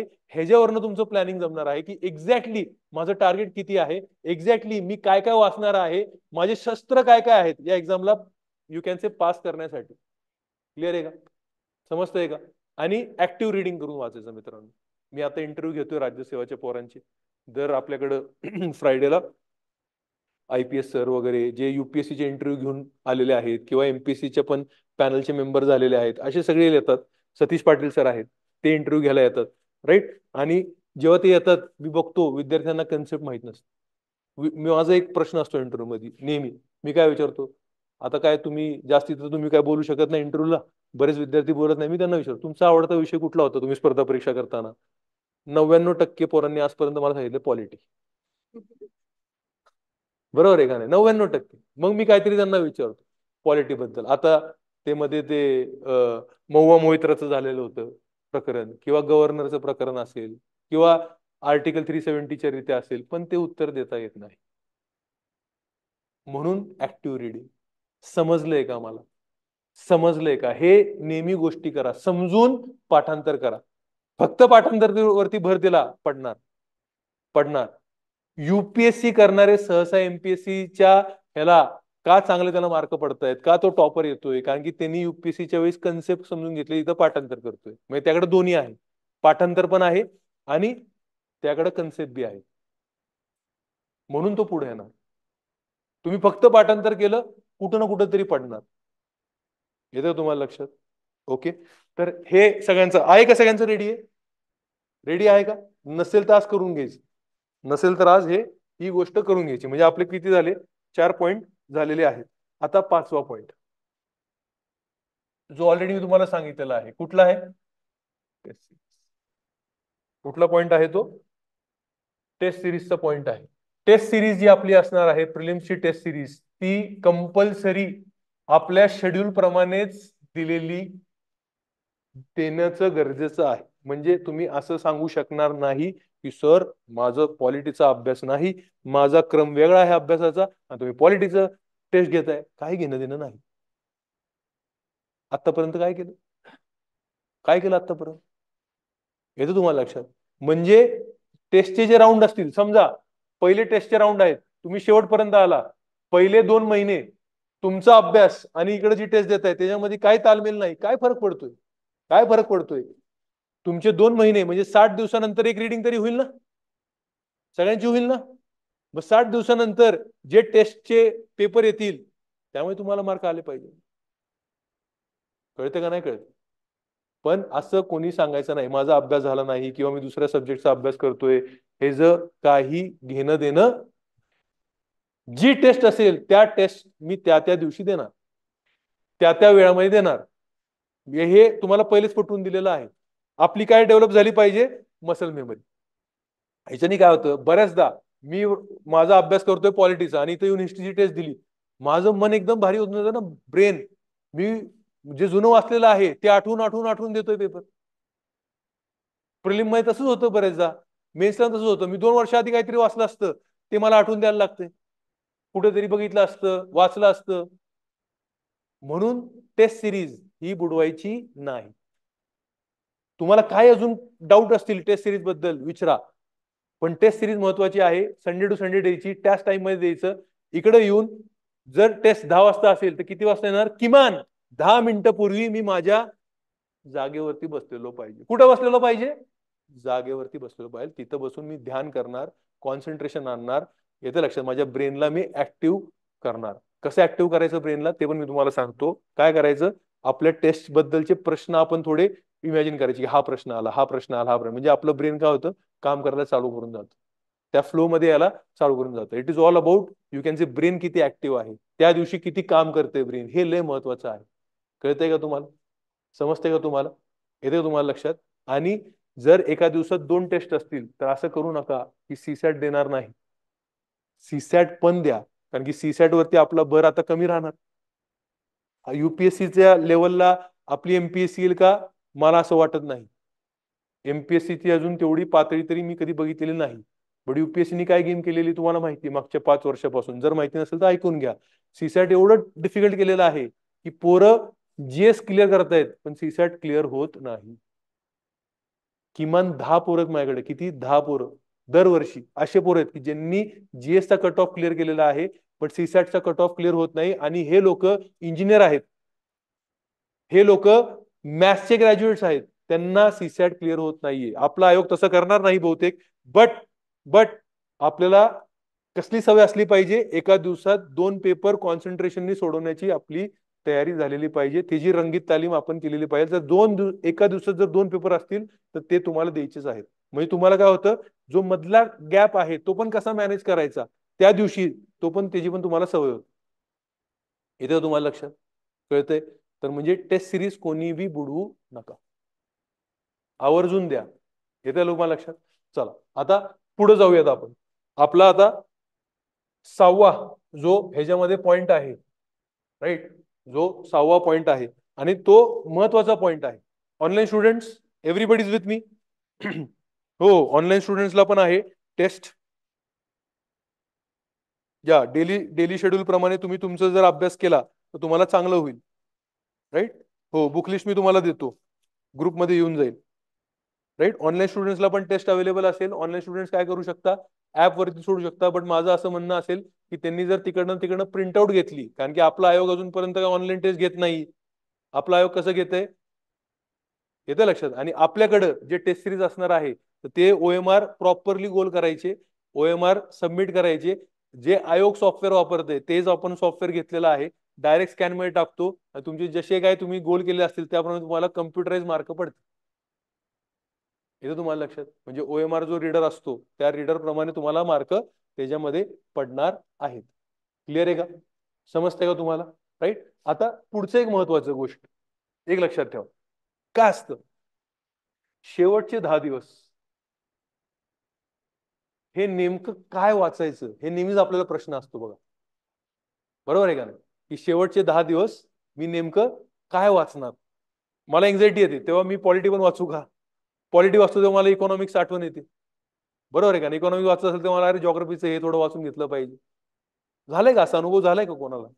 का मी काय आपल्या हव्यातच बोलतोय? हा, झाला ना असा अनुभव. काय करायचं आपण आता जो अभ्यास चालू करणार आहे ना, म्हणजे तुम्ही सगळे फर्स्ट रिडिंग, सेकंड रिडिंग आणि थर्ड रिडिंग करणार आहात, बरोबर आहे. राईट. त्या रिडिंग करता करता आपण काय करायचं, एक पुस्तक मध्ये लिस्ट बनवत जायची की मी शेवटच्या 10 दिवसामध्ये काय वाचणार. आता समजा जॉग्राफीमध्ये मी काहीतरी वाचतोय आणि मला असं वाटतं की यार हे एकदा परत शेवटच्या दिवसांमध्ये एकदा ह्याला रिवाइज करणं गरजेचं वाटतंय बाबा मला, तर त्या लिस्टमध्ये ऍड करून टाकायचं तिकडे. तशी एक डायरी आपल्याकडे ठेवायची आणि ती लिस्ट आपण बनवत जायची. येते लक्षात. ह्याच्याने काय होतं मित्रांनो, आणि ती लिस्ट एवढीच बनवायची 10 दिवसात होईल. नाही तर त्या लिस्टमध्ये सगळ्यात लिहित बसला तर मग अवघड होऊन जाईल विषय. येतं लक्षात. म्हणजे जे असं वाटतंय की हे मला शेवटच्या एक 10 दिवसात रिव्हिजन करून मी गेलो तर मला चांगला एक फायदा होईल, तर तसा गोष्टी किंवा असे अवघड विषय आहेत किंवा जे मला लक्षात राहणार नाही, जे आठवणार नाही, त्या गोष्टी तुम्ही लिहून टाका. ह्याच्याने काय होतं बघा, 2 फायदे होतात. एक फायदा काय की शेवटच्या 10 दिवसामध्ये मला प्लॅनिंग करायचंच नाही आता काय वाचायचं, मला ऑलरेडी माझ्याकडे लिस्ट आहे. येतं लक्षात तुम्हाला. दुसरा सगळ्यात मोठा फायदा काय, जर मी त्या शेवटच्या 10 दिवसामध्ये माझी लिस्ट संपवली तर मला एक मेंटली एवढा सॅटिस्फॅक्शन असतो की आता माझा फुल अभ्यास झालेला, मला जे जे करायचं होतं ते करायचं. आणि मेंटल सॅटिस्फॅक्शन गरजेचं आहे. मला असं कॉन्फिडन्स घेऊन जाता आला पाहिजे. काय घेऊन जाता आला पाहिजे, कॉन्फिडन्स घेऊन जाता आला पाहिजे. येतं लक्षात की बाबा माझं सगळं झालेलं आहे. ज्या दिवशी तुम्हाला असा कॉन्फिडन्स आला की माझं सगळं झालेलं आहे, येतं लक्षात, त्या दिवशी तुम्ही क्लिअर होणार. त्या दिवशी तुम्ही काय होणार, क्लिअर होणार. आणि तोच माझा आता जास्ती बोलवचन न करावं म्हणून 7 आणि शेवटचा पॉइंट असणार आहे,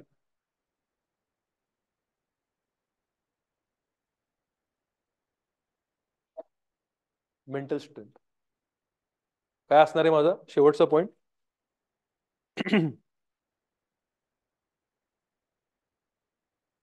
हा, तुम्ही ऍड करत जावा, ती लिस्ट बनवत जावा वर्षा. राईट. फर्स्ट रिडिंगला तुम्ही टाकू शकता, सेकंड रिडिंगला, थर्ड रिडिंगला, जसं जसं तुम्हाला जे जे वाटतंय तसं तुम्ही करू शकताय. ते काय प्रॉब्लेम नाही. काय प्रॉब्लेम आहे का सचिन? ओके. राईट. सगळ्यांनी अटेंडन्स भरलेला आहे का? अटेंडन्स जरा सर्क्युलेट करत चला, एक जागी नका ठेवू. ओके. पुढचं काय, मेंटल स्ट्रेंथ. येतं तुम्हाला लक्षात. मेंटल स्ट्रेंथ हा महत्वाचा टॉपिक आहे. आता ह्याच्यामध्ये सगळ्यांनी 100% इकडे लक्ष द्यावा. अटेंडन्स नंतर भरा, इथं लक्ष ठेवा. आपण सगळे अभ्यास करतो पण सगळे पास होत नाही. राईट.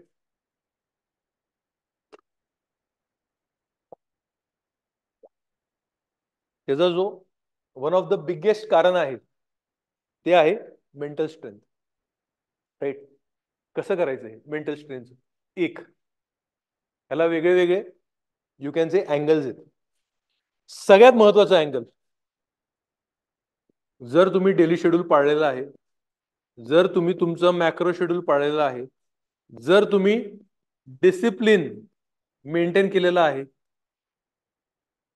तुम्ही तुमचं टाइम टेबल नियमितपणे फॉलो करत आहात, पॉकेट डायरीमध्ये जर एंट्री केलेले आहेत, जर तुमचे 3 रिडिंग झालेले आहेत, जर तुमची बुक लिस्ट सगळी वाचून झालेली आहे, मला सांगा मित्रांनो, तुम्हाला कॉन्फिडन्स येणार का नाही येणार? तुम्हाला कॉन्फिडन्स येणार का नाही येणार? तुम्हाला ऑटोमॅटिकली असा कॉन्फिडन्स येईल की या एक्झामसाठी जे जे करणं अपेक्षित होतं ते मी केलेलं आहे. या एक्झामसाठी जे जे मी प्लॅनिंग केलेलं होतं ते सगळं मी केलेलं आहे. आणि आता जर ही एक्झाम कोणी डिझर्व करतं क्लिअर करण्यासाठी तर मी करतो, कारण की मी माझं शेड्यूल ठेवलेलं आहे, माझं हेल्थ ठेवलेली आहे, माझी बुकलिस्ट वाचलेली आहे, मी नियमितपणे टेस्ट सिरीज दिलेली आहे, मी सगळं केलेलं आहे. म्हणून हे आधीचे 6 पॉईंट होते की मी नोट डाऊन करून घेतलं मला काय काय लागणार आहे ही परीक्षा क्लिअर करण्यासाठी. ते जर मी सगळे घेतले तर मी त्या कॉन्फिडन्सने जाणार. मी जेव्हा त्या एप्रिलमध्ये माझी परीक्षा असणार, पूर्व परीक्षा, तेव्हा मी जेव्हा माझ्या यू कॅन से सेंटरला जाणार, माझ्या त्या सीटवरती बसणार, सीटवरती बसून माझ्यामध्ये असा एक कॉन्फिडन्स आला पाहिजे की आता I deserve to clear this exam. काय कॉन्फिडन्स आला पाहिजे? I deserve to clear that exam. आणि तो कॉन्फिडन्स कधी येईल मित्रांनो? जर वरचे 6 पॉईंट केलेले असतील तर. कळते का तुम्हाला? आणि तो कॉन्फिडन्स तुमच्या सगळ्यांमध्ये आला पाहिजे, कारण की तुम्ही कोण आहात? प्रोफेशनल ऍस्पिरंट्स आहात. तुम्ही कोण आहात? प्रोफेशनल ऍस्पिरंट्स आहात. एक लक्षात घ्या. कळतंय का तुम्हाला? समजतंय का? राईट. दुसरी गोष्ट, मेंटल स्ट्रेंथ. राईट.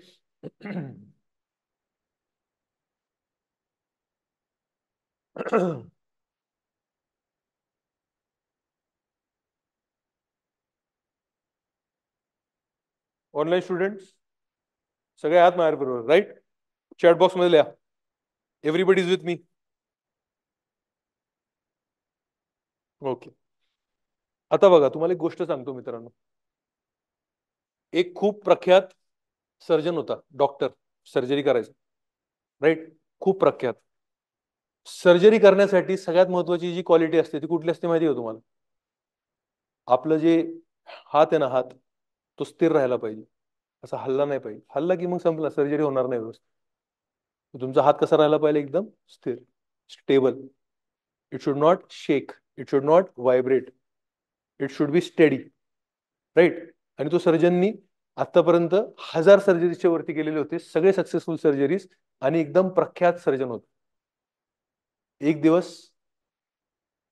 जसं तो रेग्युलरली जायचा तसा एक दिवस गेला ऑपरेशन टेबल वरती आणि त्याचा हात काय झाला? हलायला लागला. का हलायला लागला त्याचा हात? त्याने विचार केला. त्यांनी टेबलवरती बघितलं तर त्याचा स्वतःचा मुलगा होता ऑपरेशनला. आज कोण होता? तर स्वतःचा मुलगा होता ऑपरेशनला. आणि तो पहिल्यांदा जन्मात कशाचा विचार करायला लागला? रिझल्टचा. येतं तुम्हाला लक्षात? ज्या दिवशी तुम्ही रिझल्टचा फक्त विचार करणार त्या दिवशी तुमचं जे माइंड आहे व्हायबल करायला लागणार, व्हायब्रेशन करायला लागणार, स्थिर राहणार नाही. तुम्ही फोकस कशावरती करायचा आहे मित्रांनो? प्रोसेसवरती. प्रोसेसवरती म्हणजे तुम्हाला काय करायचंय? मी जेव्हा हिस्ट्री वाचतोय, मी जेव्हा जिओग्राफी वाचतोय, मी जेव्हा सायन्स वाचतोय, मला बाप सायन्स वाचायचंय, मला हिस्ट्री बेस्ट वाचायचं आहे, मला पॉलिटी बेस्ट करायचं आहे. मी असं पॉलिटी करणार, मी असं भूगोल करणार, मी असं सायन्स करणार की या ह्याच्यामध्ये कोणाचं काही नाही. Exam will take care of itself. जेव्हा तुम्ही तुमचे प्रोसेस व्यवस्थित करता ना, process, result will take care of itself. आपण सगळे काय करतो? फक्त रिझल्ट वरती फोकस करतो, आपला फोकस निघतो प्रोसेसवर. आणि जेव्हा प्रोसेसवरनं फोकस निघतो तेव्हा रिझल्ट गडबडणार. तुम्ही फक्त काय करा? परीक्षा काय आहे ते मला घेणं देणं नाही, मी पास होणार का नाही मला घेणं देणं नाहीये. मी कधी पास होऊ शकणार? जेव्हा माझं सायन्स परफेक्ट आहे, हिस्ट्री परफेक्ट आहे, जिओग्राफी परफेक्ट आहे, माझं सीसॅट व्यवस्थित आहे. हे सगळं जर मी परफेक्ट करत गेलो, माझी प्रोसेस, रोजचा अभ्यास परफेक्ट करत गेलो, डेली शेड्यूल परफेक्ट करत गेलो, हेल्थ परफेक्ट करत गेलो, तर रिझल्ट येईल. मी फक्त रिझल्ट वरती फोकस करतो. आपण सगळे काय करतो? अनिश्चित जे आहे त्यावरती फोकस करतो. म्हणून आपल्या सगळ्यांना स्ट्रेस आहे, म्हणून आपल्या सगळ्यांचा अभ्यास होत नाही, आणि म्हणून गोष्टी यू कॅन से क्रॅश होतात. इथे तुम्हाला लक्षात? माझा एक विद्यार्थी, खूप फेमस विद्यार्थी, त्याचं नाव सांगणार नाही, तो आय झाला, गुजरात केडरला. मी त्याला मार्च मध्ये भेटायला गेलो होतो. तेव्हा तो गुजरातमध्ये आपल्याकडे कसं MSAB आहे तसं गुजरातमध्ये त्यांचं सौराष्ट्राचं जे MSAB आहे तिकडचं, राईट, म्हणजे ते जे काय पॉवर डिस्ट्रीब्युशन कंपनी आहे त्याचा तो MD होता. त्याच्या खाली 16 ते 20 हजार लोक कामाला होते. येतं तुम्हाला लक्षात? 16 ते 20 हजार लोक त्याच्या अंतर्गत कामाला होती. मी त्याला विचारलं की तुला, आपण जेव्हा स्पर्धा परीक्षेची तयारी करायचा, माझ्याकडनं काय तुला मेसेज भेटला जो तू जीवनात किंवा तुझ्या स्पर्धा परीक्षेमध्ये सगळ्यात मोलाचा ठरला? त्यांनी मला काय सांगितलं, दादा आपने मुझे बताया था, मैं तेजा स्टार में सांगतो, दादा आपने मुझे बताया था यूपीएससी करते वक्त हर एक चीज को 2 कैटेगरी में बांट दो। यूपीएससी करते वक्त हर एक चीज को 2 कैटेगरी में बांट दो। एक कैटेगरी ऐसा होगा जो आप हैंडल कर सकते हो और दूसरा कैटेगरी ऐसा होगा जो आप हैंडल नहीं कर सकते हो। क्या हैंडल नाही कर सकते हो हे जानना बहुत जरुरी आहे. आपल्या सगळ्यांना फॅमिलीचे काही ना काहीतरी प्रेशर असतील. घरनं कोणी सांगत असेल उन्हाळ्यात आता उरकून घ्या, लग्न करून घ्या, बरोबर आहे का? जॉबला लाग, होत नसेल तर शेती कर, काही ना काहीतरी असेल ना आपल्या सगळ्यांना. पेरेंट्सचं प्रेशर, मैत्रिणीचं प्रेशर, मित्राचं प्रेशर, कधी होईल, काय होणार, येतं तुम्हाला लक्षात? हे सगळे जे गोष्टी आहेत ना, आज तुम्ही मला सांगा, तुम्ही तुमच्या आई वडिलांना खूप प्रेम करता, तुम्ही तुमच्या आई वडिलांना खूप रिस्पेक्ट करता, पण मॅक्सिमम आई वडील आपले त्यांनी स्पर्धा परीक्षा दिलेली आहे का? एमपीएससी, यूपीएससी, राज्यसेवा, ग्रुप बी, ग्रुप सी दिलेली आहे का? मॅक्सिमम लोकांनी नाही दिली. थोडे असतील की जे ऑलरेडी अधिकारी आहेत किंवा त्यांनी ती परीक्षा दिलेली आहे, पण 90% लोकांनी दिलेली नाही. मग तुम्ही ज्या परिस्थितीमध्ये आता आहात ती परिस्थिती नेमकी त्यांना कळणार का? कळणार का त्यांना परिस्थिती? अवघड आहे कळणं. म्हणून तुम्ही जास्ती जर तिथं एनर्जी लावली, त्यांना समजवलं की असं आहे तसं आहे, असं करा तसं करा, नाही, त्यांच्यावर एकदम क्लिअर राहा. बाबा मित्र, मला फक्त 4 महिने 5 महिने जे आहे ती पूर्व परीक्षा आहे, तिथपर्यंत मला वेळ द्या. आता फक्त तेवढं बोलायचं आपलं. एप्रिल 28. तुम्ही त्यांच्यावर लॉजिक लावत गेला, तुम्ही अशी अपेक्षा ठेवली की समजेल, माझा मित्र समजेल, माझी मैत्रीण समजेल, माझे पालक समजतील, अवघड होईल मित्रांनो. ऑनेस्टली सांगतो मी तुम्हाला. म्हणून जास्ती तिथे एनर्जी लावू नका. ते तुमच्या हातातलं कंट्रोलमध्ये नाही येते. तुमच्या हातात फक्त एकच गोष्टी आता कंट्रोलमध्ये आहे, ती म्हणजे तुमचा अभ्यास, तुम्हाला हेल्थ चांगली ठेवायची आहे आणि तुम्हाला तुमचं शांत ठेवायचं आहे. कोणी राग आला घरी, कोणी भांडणं झाले, येतं लक्षात, कोई फरक नाही पडत. तुम्ही नसाल ना तरी जग चालणार का नाही चालणार? तुम्ही तेवढे आता महत्वाचे झालेले आहात का, महान झालेले आहात का, मोठे झालेले आहात का, की तुम्ही जर नसाल तर जग बंद होणार आहे? म्हणून ते कंटिन्यूस फोन बघत बसणार का? हे महत्वाचा फोन येईल. काय महत्वाचा फोन येणार तुम्हाला? क्या उखाडा आहे तुमने की तुम्ही निर्णय दिला नाही तर बाबा आता न्यूक्लिअर वॉरच होईल भारतावरती? काय होत नाही दादा. म्हणून फोन स्विच ऑफ ठेवा. येतं तुम्हाला लक्षात? काय ठेवा? फोन स्विच ऑफ ठेवा आणि सगळ्यांना सांगून ठेवा घरी की हा माझा अभ्यासाचा वेळ आहे. येतं तुम्हाला लक्षात? तर यावेळेस नो डिस्टर्बन्स आणि मिनिमम ठेवा. जे कंट्रोल करू शकतं त्याला कंट्रोल करा, जे नाही करू शकत त्याला आत्ता कंट्रोल करायला जाऊ नका. तिथं जास्त एनर्जी लावली डिस्टर्ब व्हाल. येतं लक्षात? त्यापेक्षा सिंपल ठेवा, 28 एप्रिल मी पास होत असेल, बस झालं. माझा रिझल्टच सगळं प्रॉब्लेम सॉल्व्ह करत, माझा रिझल्टच सगळे प्रॉब्लेम सॉल्व्ह करतील. प्रॅक्टिकल गोष्टी सांगतोय मित्रांनो. मी असं कुठं सांगत नाही की तुम्ही तुमच्या पालकांना मित्रांना आदर वगैरे कमी करा, बट ते तुमच्या स्थितीमध्ये नाहीत, म्हणून त्यांना तुमच्याप्रमाणे तुम्ही जे सांगताय ते बहुतेक 100% कळणार नाही. तर जर कोणाचे असे इश्यूज असतील तर सिंपल ठेवा, you cannot handle that, try to avoid that. You just have complete control over your studies. Clarity आहे? सगळ्यांना पटतंय का? येते का तुम्हाला लक्षात? हे अंमलात आणा. तर या सगळ्या आपण जो टाइम, मी एनर्जी लावतोय, तुम्ही जो टाइम देताय, तुम्ही जे ऐकताय, तर ह्याला काहीतरी फायदा होईल, नाही तर काहीच फायदा होणार नाही. क्लिअर आहे का सगळ्यांना? ओके. आता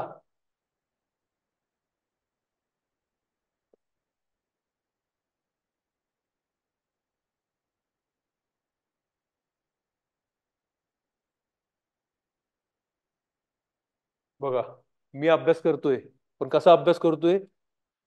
व्हिडिओ बघून. मी अभ्यास करतोय, पण मला काय लागतं? मोटिवेशन.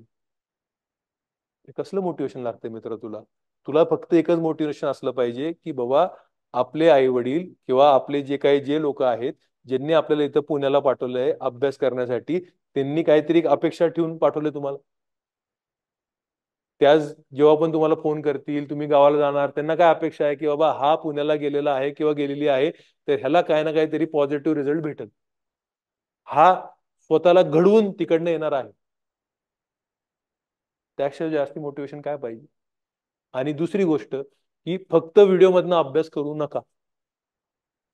मी हा व्हिडिओ बघून बघतो, तो व्हिडिओ बघून बघतो आणि दिवसभर, म्हणजे हे का मी तुम्हाला सांगतोय, कारण की मी एक विद्यार्थ्याला आता काउन्सिलिंग घेत होतो, तर विद्यार्थ्याला विचारलं, बाबा तू भूगोल कुठनं वाचतोय, तू इतिहास कुठनं वाचतोय. भूगोल म्हणला या सरांचा व्हिडिओ बघितला, इतिहास या सरांचा व्हिडिओ बघितला. अरे बाबा तुझं पुस्तक पाहिलं ना, तुला तू पुस्तकामधनं वाचलेलं पाहिजे तर तुला आठवणार आहे. व्हिडिओ हे काय फक्त ऍडिशनल आहे त्याच्यावरती, काय काल नसेल ते समजून घ्यायचं आहे. इथे तुम्हाला लक्षात, ते ऍडिशनल आहे, पण तुमचं मेन त्याला सबस्टिट्यूट राहणार नाही ना. ते पुस्तक शिवाय तुम्हाला यश भेटणार नाही, एवढं लक्षात घ्या. पुस्तक शिवाय तुम्हाला यश भेटणार नाही, हे आपल्याला लक्षात आलेलं पाहिजे. व्हिडिओ हे फक्त काय आहे, ऍडिशनल आहे. व्हिडिओमध्ये प्रॉब्लेम काय असतो, व्हिडिओमध्ये आपण जेव्हा फक्त बघत असतो तर आपलं ब्रेन पॅसिव्ह होतं. पॅसिव्ह, आपल्याला कसं पाहिजे, ब्रेन ऍक्टिव्ह पाहिजे. म्हणून मी तुम्हाला सांगितलं active reading. After every 50 minutes you have to take a break. बघायचंय, रिकॉल करायचंय काय काय काय काय झालं, रिव्हिजन करायचं दुसऱ्या दिवशी सकाळी. त्यावरती चिंतन होतं, म्हणजे जे तुम्ही वाचलेलं आहे ते डायजेस्ट होणार. पण तुम्ही व्हिडिओ फक्त बघत राहिले, पॅसिव्ह होणार. पॅसिव्ह, ते जाते जाते जाते डोक्यात जाते आणि आपण बघत राहत असतो फक्त, ते टीव्ही सारखं होऊन जाणार. इथे तुम्हाला लक्षात, तसं करू नका. ऍक्टिव्ह रिडिंग लागणार आहे, ब्रेन हे तुम्हाला वर्किंग लागणार आहे. म्हणून वाचण्याला सबस्टिट्यूट नाही. जे पुस्तकं तुम्ही बुक लिस्ट ठरवलेले आहेत ते वाचणं अनिवार्य राहणार आहे. क्लिअर आहे का?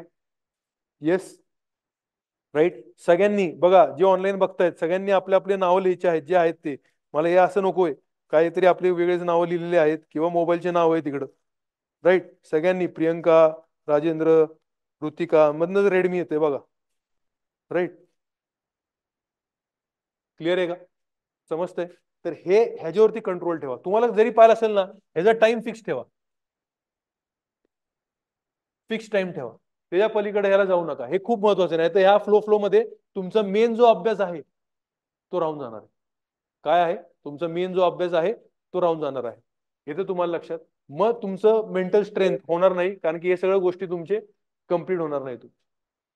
हे सगळ्या गोष्टी तुमचे कम्प्लीट होणार नाही. लास्ट,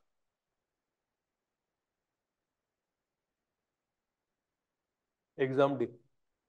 ह्यासाठी रात्री झोपताना, राईट, ह्यासाठी रात्री झोपताना काय करायचंय, व्हिज्युअलाइज करायचंय. व्हिज्युअलायझेशन टेक्निक 28 एप्रिल व्हिज्युअलाइज करायचं आहे.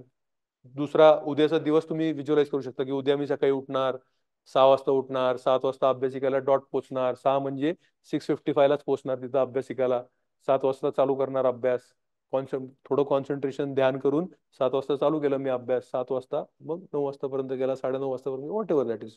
दुसरा दिवस तुम्ही व्हिज्युअलाइज करा. राईट, आणि 28 एप्रिल पण व्हिज्युअलाइज करा. व्हिज्युअलाइज म्हणजे काय, पूर्ण डोळ्यासमोर असं चित्र झालं पाहिजे की बाबा 28 एप्रिलला नेमकं काय करणार, किती वाजता उठणार, मग सेंटरला किती वाजता पोहोचणार, मग आत बसणार. राईट, पेपर येणार, पेपर आला की बाबा जीएसचा पेपर आला मला पहिला 10 वाजता मी सोडवायला चालू केला आणि मला सगळं येतंय. प्रश्न थोडे अवघड प्रश्न आले तरी पण मी त्याला कसं हँडल करतोय. हे तुम्ही जर व्हिज्युअलाइज केलं तर तुमचं काय होतं, तुमची जी नर्वस सिस्टम आहे, तुमच्या त्या नर्वस सिस्टमला या पूर्ण गोष्टींचं सवय होऊन जाते. म्हणून जेव्हा तुम्ही 28 एप्रिलला परीक्षा देणार, तुम्हाला गोष्टी जास्ती नवीन नाही वाटणार. नवीन गोष्टी नाही वाटल्या की आपली फ्लाइट मेकॅनिझम चालू होत नाही, एन्झायटी कमी राहते आपली, आणि आपण ती एक्झाम व्यवस्थित आरामात सोडू शकतो. हे व्हिज्युअलायझेशन रात्री झोपताना तुम्ही ट्राय करून बघा आणि व्हिज्युअलाइज करता करताच झोपून जायचं. समजतंय का तुम्हाला? आत्ता काय चालू करा, आत्ता उद्याचा दिवस व्हिज्युअलाइज करा, म्हणजे तुमचं परफॉर्मन्स रोजचा वाढेल.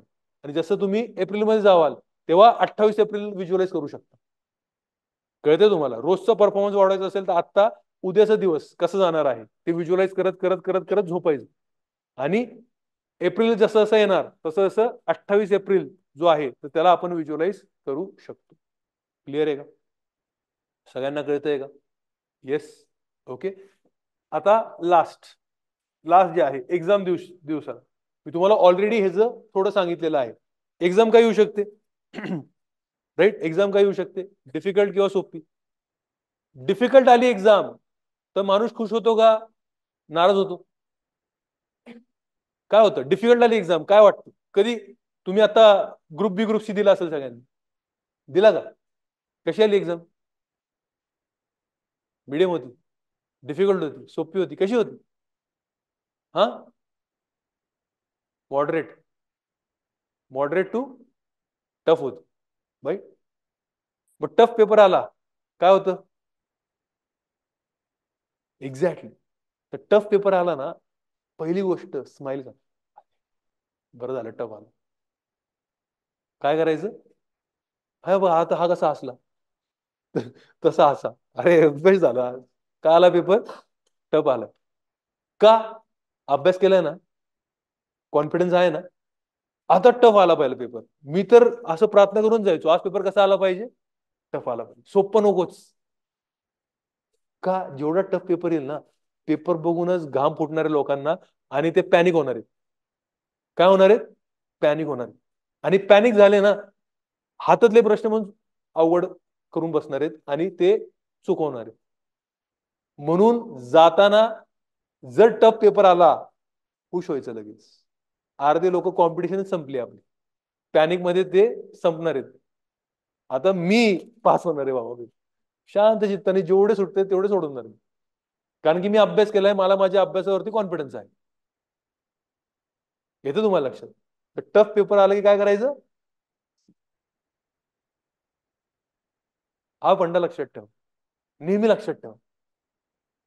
तुम्ही 100% अभ्यास जरी कमी झाला असेल ना, तुम्ही पास होऊन येणार.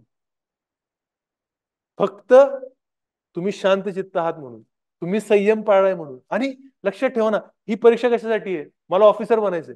ऑफिसर म्हणजे काय? नेहमी सिच्युएशन कशी येतील? टफ येतील. त्या टफ सिच्युएशनला मी सामोरे जातोय, मी शांतपणे त्याला हँडल करतोय. जर माझ्यामध्ये ही क्वालिटी आहे तर ही परीक्षा मी क्लिअर होणार. ही परीक्षा क्लिअर झालो मी ऑफिसर बनणार. इंटरव्ह्यू मध्ये पण कोण बोलू शकतंय? जो रिलॅक्स आहे. इंटरव्ह्यू मध्ये मी नेहमी सांगतो, आता मुलाखत डायलॉग झाला पाहिजे. दोन पॅनल मध्ये काय झालं पाहिजे? इंटरॅक्शन झालं पाहिजे. तुमची आता जी जी एक्झाम पद्धती आहे त्याच्यामध्ये काय होतंय? तुम्ही फक्त ते एमसीक्यू करताय. तुम्ही तुमचे जे हे आहेत, तुमचे व्ह्यूज, तुमचे जे अनालिटिकल अनालिसिस आहे ते तुमचं नाहीच.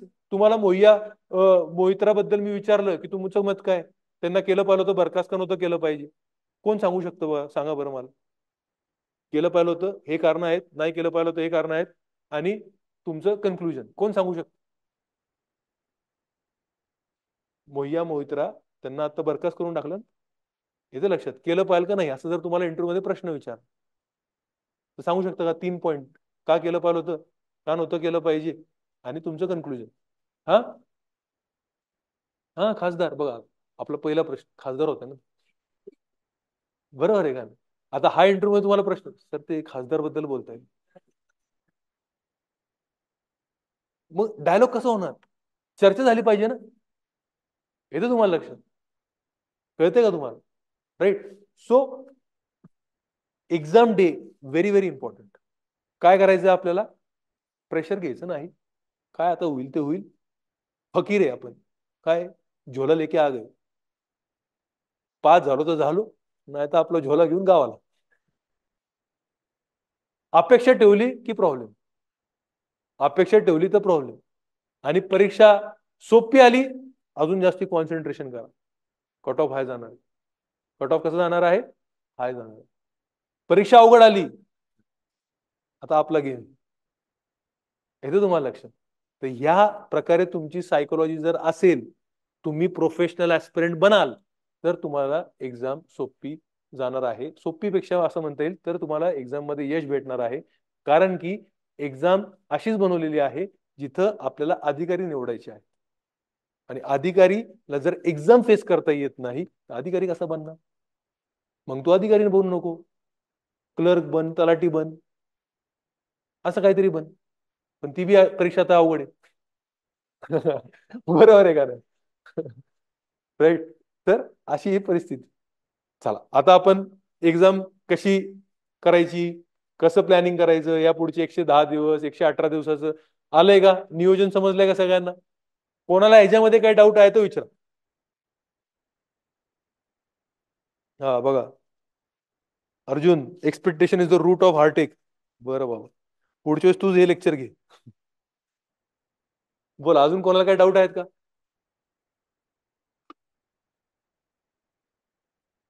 आता या पुढच्या प्लॅनिंगच्या रिलेटेड कोणाला काही डाऊट आहेत का? डन. आता आपण काय बघणार आहोत बघा, मी तुम्हाला कसं ऑर्गनाइज वे मध्ये अभ्यास करायचा ते थोडं तुम्हाला मी सांगतो हिस्ट्रीचा. आता आपल्याला काय हिस्ट्री जी आहे, राईट, मॉडर्न सगळ्यांनीच वाचलं असेल. कुठनं वाचलं मॉडर्न? समाधान महाजन सरांचं पुस्तक असेल किंवा कोणी ग्रोवर वाचलं असेल. काय वाचतं तुम्ही? स्पेक्ट्रम. हा, समाधान महाजनचं. बरोबर आहे, मॅक्सिमम लोकांनी तेच वाचलं असणार आहे, राईट. पण आता आपल्याला विषय असा आहे की आपल्याला स्कोर करायचा आहे एन्शंट आणि मिडिवल मध्ये, जे प्राचीन आणि मध्ययुगीन भारतामध्ये. त्यासाठी मी तुम्हाला एक सिंपल आज काय देणार आहे, तुम्हाला सिंपल इंडेक्स देणार आहे. या दोन जे घटक आहेत त्यामधनं जर आपल्याला प्रश्न सोडवायचे असतील तर आपलं काय असलं पाहिजे, पकड कशावरती असलं पाहिजे? इंडेक्स. इंडेक्स म्हणजे आपण जे पुस्तक बघतो ना, कुठलं पण पुस्तक असतं त्याच्यावरती इंडेक्स दिलेलं असतं ना, की याच्यामध्ये कुठले कुठले घटक आहेत. फक्त इंडेक्स माहिती असलं पाहिजे व्यवस्थित. 50% तरी चान्स आहे की आपला तो प्रश्न काय होऊ शकतो, सुटू शकतो. इंडेक्सनी काय कळतं, क्रोनॉलॉजी पण कळते. येतं तुम्हाला लक्षात? तर मी तुम्हाला आता काय देतोय, इंडेक्स देतोय. कसले इंडेक्स देतोय मित्रांनो मी तुम्हाला? तर पहिले मी तुम्हाला देतो प्राचीनचं, म्हणजे एन्शंट. कुठले कुठले घटक असतात त्याच्यामध्ये, राईट. आणि ह्या इंडेक्स प्रमाणे तुम्ही अभ्यास करा, या घटकांप्रमाणे तुम्ही अभ्यास करा.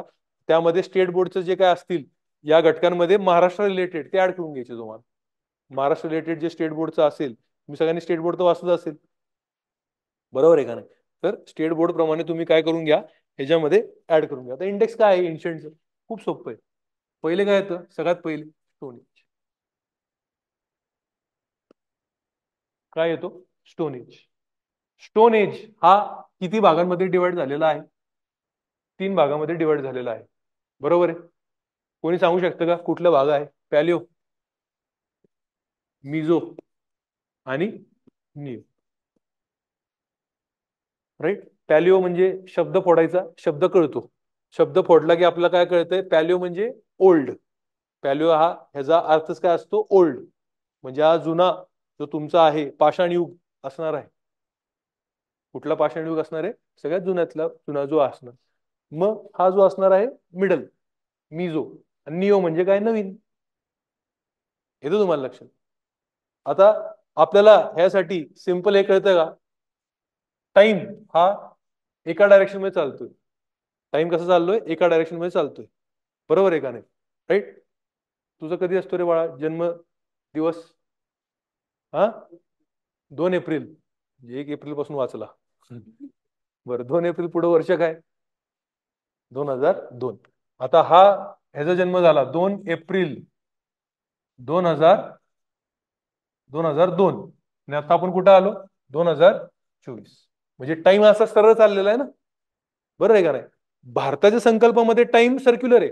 कारण की आपण काय म्हणतो की बाबा सतयुग आला, बरोबर आहे का नाही? सतयुग नंतर कुठला युग येतो? द्वापार. द्वापार नंतर कुठला युग येतो? त्रेतयुग. त्रेतयुग नंतर कुठला येतो? कलियुग. म्हणजे आपल्यासाठी सर्क्युलर आहे. कारण की त्रेतयुग, द्वापार, सतयुग, कलियुग. कलियुग नंतर परत कुठला येणार? बरोबर आहे का? म्हणजे सर्कल चालणार आहे आपल्याकडे. बट आता आपण जे टाइमचा संकल्पना बघतोय ते कशी चाललेली आहे? सरळ. म्हणजे 2002 ला जन्म झाला, आज 2000 काय आलेला आहे? 24. म्हणजे हा किती वर्ष झालेला आहे? 22 वर्ष साधारण झालेला असणार. 21-22 वर्ष झालेले असणार. क्लिअर आहे का नाही? राईट. तर तसंच या टाइमच्या पूर्ण ह्याच्यावरती कुठं ना कुठं तरी आपल्याला काहीतरी करणार, झिरो घ्यायला लागणार. इकडनं टाइम चालू करू आपण मोजण्याचा. देवाने तर दिला नाही ना इकडनं चालू करा, हा झिरो. इकडनं पुढे वर्ष घ्या. देवाने दिलंय का असं काय? आपल्याला डिसाईड करायला लागणार. आपण जे मानव आहोत, आपल्याला आपला इतिहास मोजण्यासाठी, वर्ष मोजण्यासाठी कुठं ना कुठं आपल्याला या पूर्ण जो टाइम आहे या पूर्ण टाइमच्या स्केलवरती कुठे ना कुठे झिरो घ्यायला लागेल, किंवा इकडनं काय चालू झालेलं आहे, टाइम चालू झालेला. बोला हा आहे ना, घ्यायला लागणार ना. अरे हो का नो, घ्यायला लागणार. मग आता वेगळ्या वेगळ्या लोकांनी वेगळ्या वेगळ्या, कोणी इथं झिरो घेईल, कोणी इथं झिरो घेईल, कोणी इथं झिरो घेईल, बरोबर आहे का नाही. आता आपण कुठलं कॅलेंडर वापरतोय, Roman calendar, Roman Gregorian calendar. कुठलं कॅलेंडर वापरतोय, Roman Gregorian calendar. Roman Gregorian calendar प्रमाणे आता वर्ष कुठलं चाललेलं आहे, काल चालू झालं 2024. कोणाच्या कॅलेंडर प्रमाणे, रोमन. त्यांनी जो झिरो घेतला होता त्या झिरो नंतर आज किती वर्ष झालेले आहेत, 2024 वर्ष झालेले आहेत. किती वर्ष झालेले आहेत, 2024. कळतंय का, समजतंय का. तर बाबा इथं झिरो घेतला त्यांनी, काय इथं त्यांनी झिरो घेतला, त्या वर्षामध्ये जीसस क्राइस्टचा जन्म झालेला होता. त्यांच्यासाठी ख्रिश्चॅनिटी, ते ख्रिश्चन लोक झाले, पुढं ख्रिश्चन मध्ये ते कन्वर्ट झाले, आणि ख्रिश्चॅनिटीमध्ये सगळ्यात महत्वाचं कोण आहे, जीसस क्राइस्ट. आणि जीसस क्राइस्टच्या ज्या वर्षामध्ये त्यांचा जन्म झाला तिकडनं आपण काय घेतलं, झिरो. म्हणून जीसस क्राइस्टच्या जन्मानंतर आज किती वर्ष झालेले आहेत, 2024. अशी ती मोजणी आहे, राईट. अजून कुठले कॅलेंडर माहिती का तुम्हाला, कुठले कॅलेंडर आहे, विक्रम संवत आहे. कधी चालू होतो तो, एक्झॅक्टली नाही माहिती मला, बरोबर आहे. तर विक्रम संवत या झिरोच्या 57 इयर आधी चालू होतो. विक्रम संवत किती वर्ष चालू होतो, आता जो झिरो आहे ना त्याच्या 57 वर्ष आधी. म्हणजे बघा, या झिरोच्या आधी जे असणार त्याला आपण काय म्हणतो, बीसी, बिफोर क्राइस्ट. पण आता धर्माच्या आधारे आपल्याला अभ्यास करायचा नाही, येतं तुम्हाला लक्षात, म्हणून याला शब्द चेंज केला. बट पहिले आपण सगळ्या शाळेमध्ये असताना काय म्हणायचो, याला बीसी, आणि ह्याला आपण काय म्हणतो, एडी. येतं तुम्हाला लक्षात, आफ्टर क्राइस्ट किंवा एनो डॉमिनी. त्याला सोपं आहे काय, आफ्टर द जन्म ऑफ जीसस क्राइस्ट. क्लिअर आहे का नाही, राईट. आता बीसी ला काय म्हणतो आपण, ह्याला एडीला सीई म्हणतो, कॉमन एरा. काय म्हणतो याला, सीई, कॉमन एरा. सामान्य जो कार्यकाळ राहिलेला आहे तो कॉमन एरा, आणि म्हणून ह्याला म्हणतो बिफोर कॉमन एरा. काय म्हणतो याला आपण, बिफोर कॉमन एरा. आता हा म्हणतोय की आपला अजून एक भारताचा कॅलेंडर आहे, तो कॅलेंडर कुठला आहे, विक्रम संवत. आपण कॅलेंडरला संवत म्हणतो ना, कुठला आहे, विक्रम संवत. तर विक्रम संवत कधी चालू झालेला आहे, जीसस क्राइस्टच्या 58 इयर्स बिफोर. क्लिअर आहे का नाही. तर तुम्हाला असा प्रश्न येऊ शकतो प्री मध्ये, बघा एन्शंट मध्ये, की विक्रम संवतच्या हिशोबाने आता कुठलं वर्ष चाललेलं आहे. कोण सांगाल बरं, हात वरती करून सांग, कोण सांगाल. विक्रम संवत प्रमाणे आता कुठलं वर्ष चालू आहे. ऑनलाईन स्टुडंट लगेच चॅट मध्ये लिहायचं, विक्रम संवत प्रमाणे कुठलं वर्ष चाललेलं आहे, हात वरती करायचा. कोरस मध्ये उत्तर द्यायचं नाही, कोरस मध्ये जो उत्तर देतो त्याला काय होतंय, कन्फ्युजन. कोण सांगू शकतंय, हात वरती करायचा बघा मित्रांनो.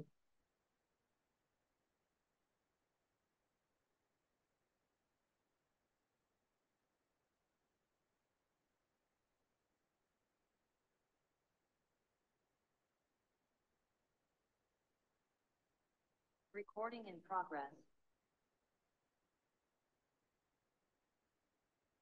बरोबर देतात ऑनलाईनचे जे विद्यार्थी आहेत. धम्मा,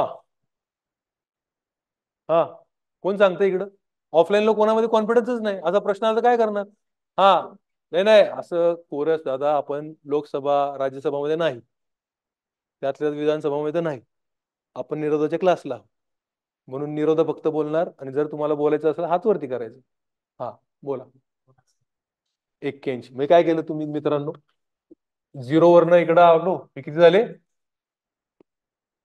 आणि प्लस काय ऍड केलं मी, किती झाले,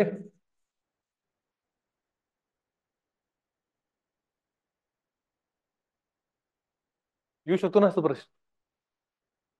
4 ऑप्शन असतील, बरोबर आहे का. मग आता सर मी पण ते पण पाठ करू का, कुठलं वर्ष झालं. दुसरा कुठला कॅलेंडर वापरतो आपण भारतामध्ये, जो आपला गव्हर्नमेंट पण वापरतो, हा शक संवत. कधी चालू झाला शक संवत, व्हेरी गुड, ब्रिलियंट. कधी चालू झाला तो, 78 एडी, आणि ह्याला म्हणू शकतो आपण बीसी. आता मला कॅल्क्युलेट करा बरं, सगळ्यांनी करायचं. सगळ्यांनी करायचंय. शक संवत प्रमाणे कुठलं वर्ष आहे? शक संवत प्रमाणे कुठलं वर्ष आहे सांगा बरं.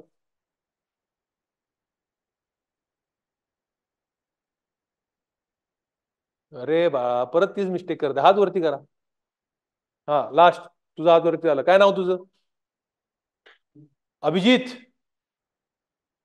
46 म्हणजे काय केलं? 2024 मायनस काय केलं? हा 78.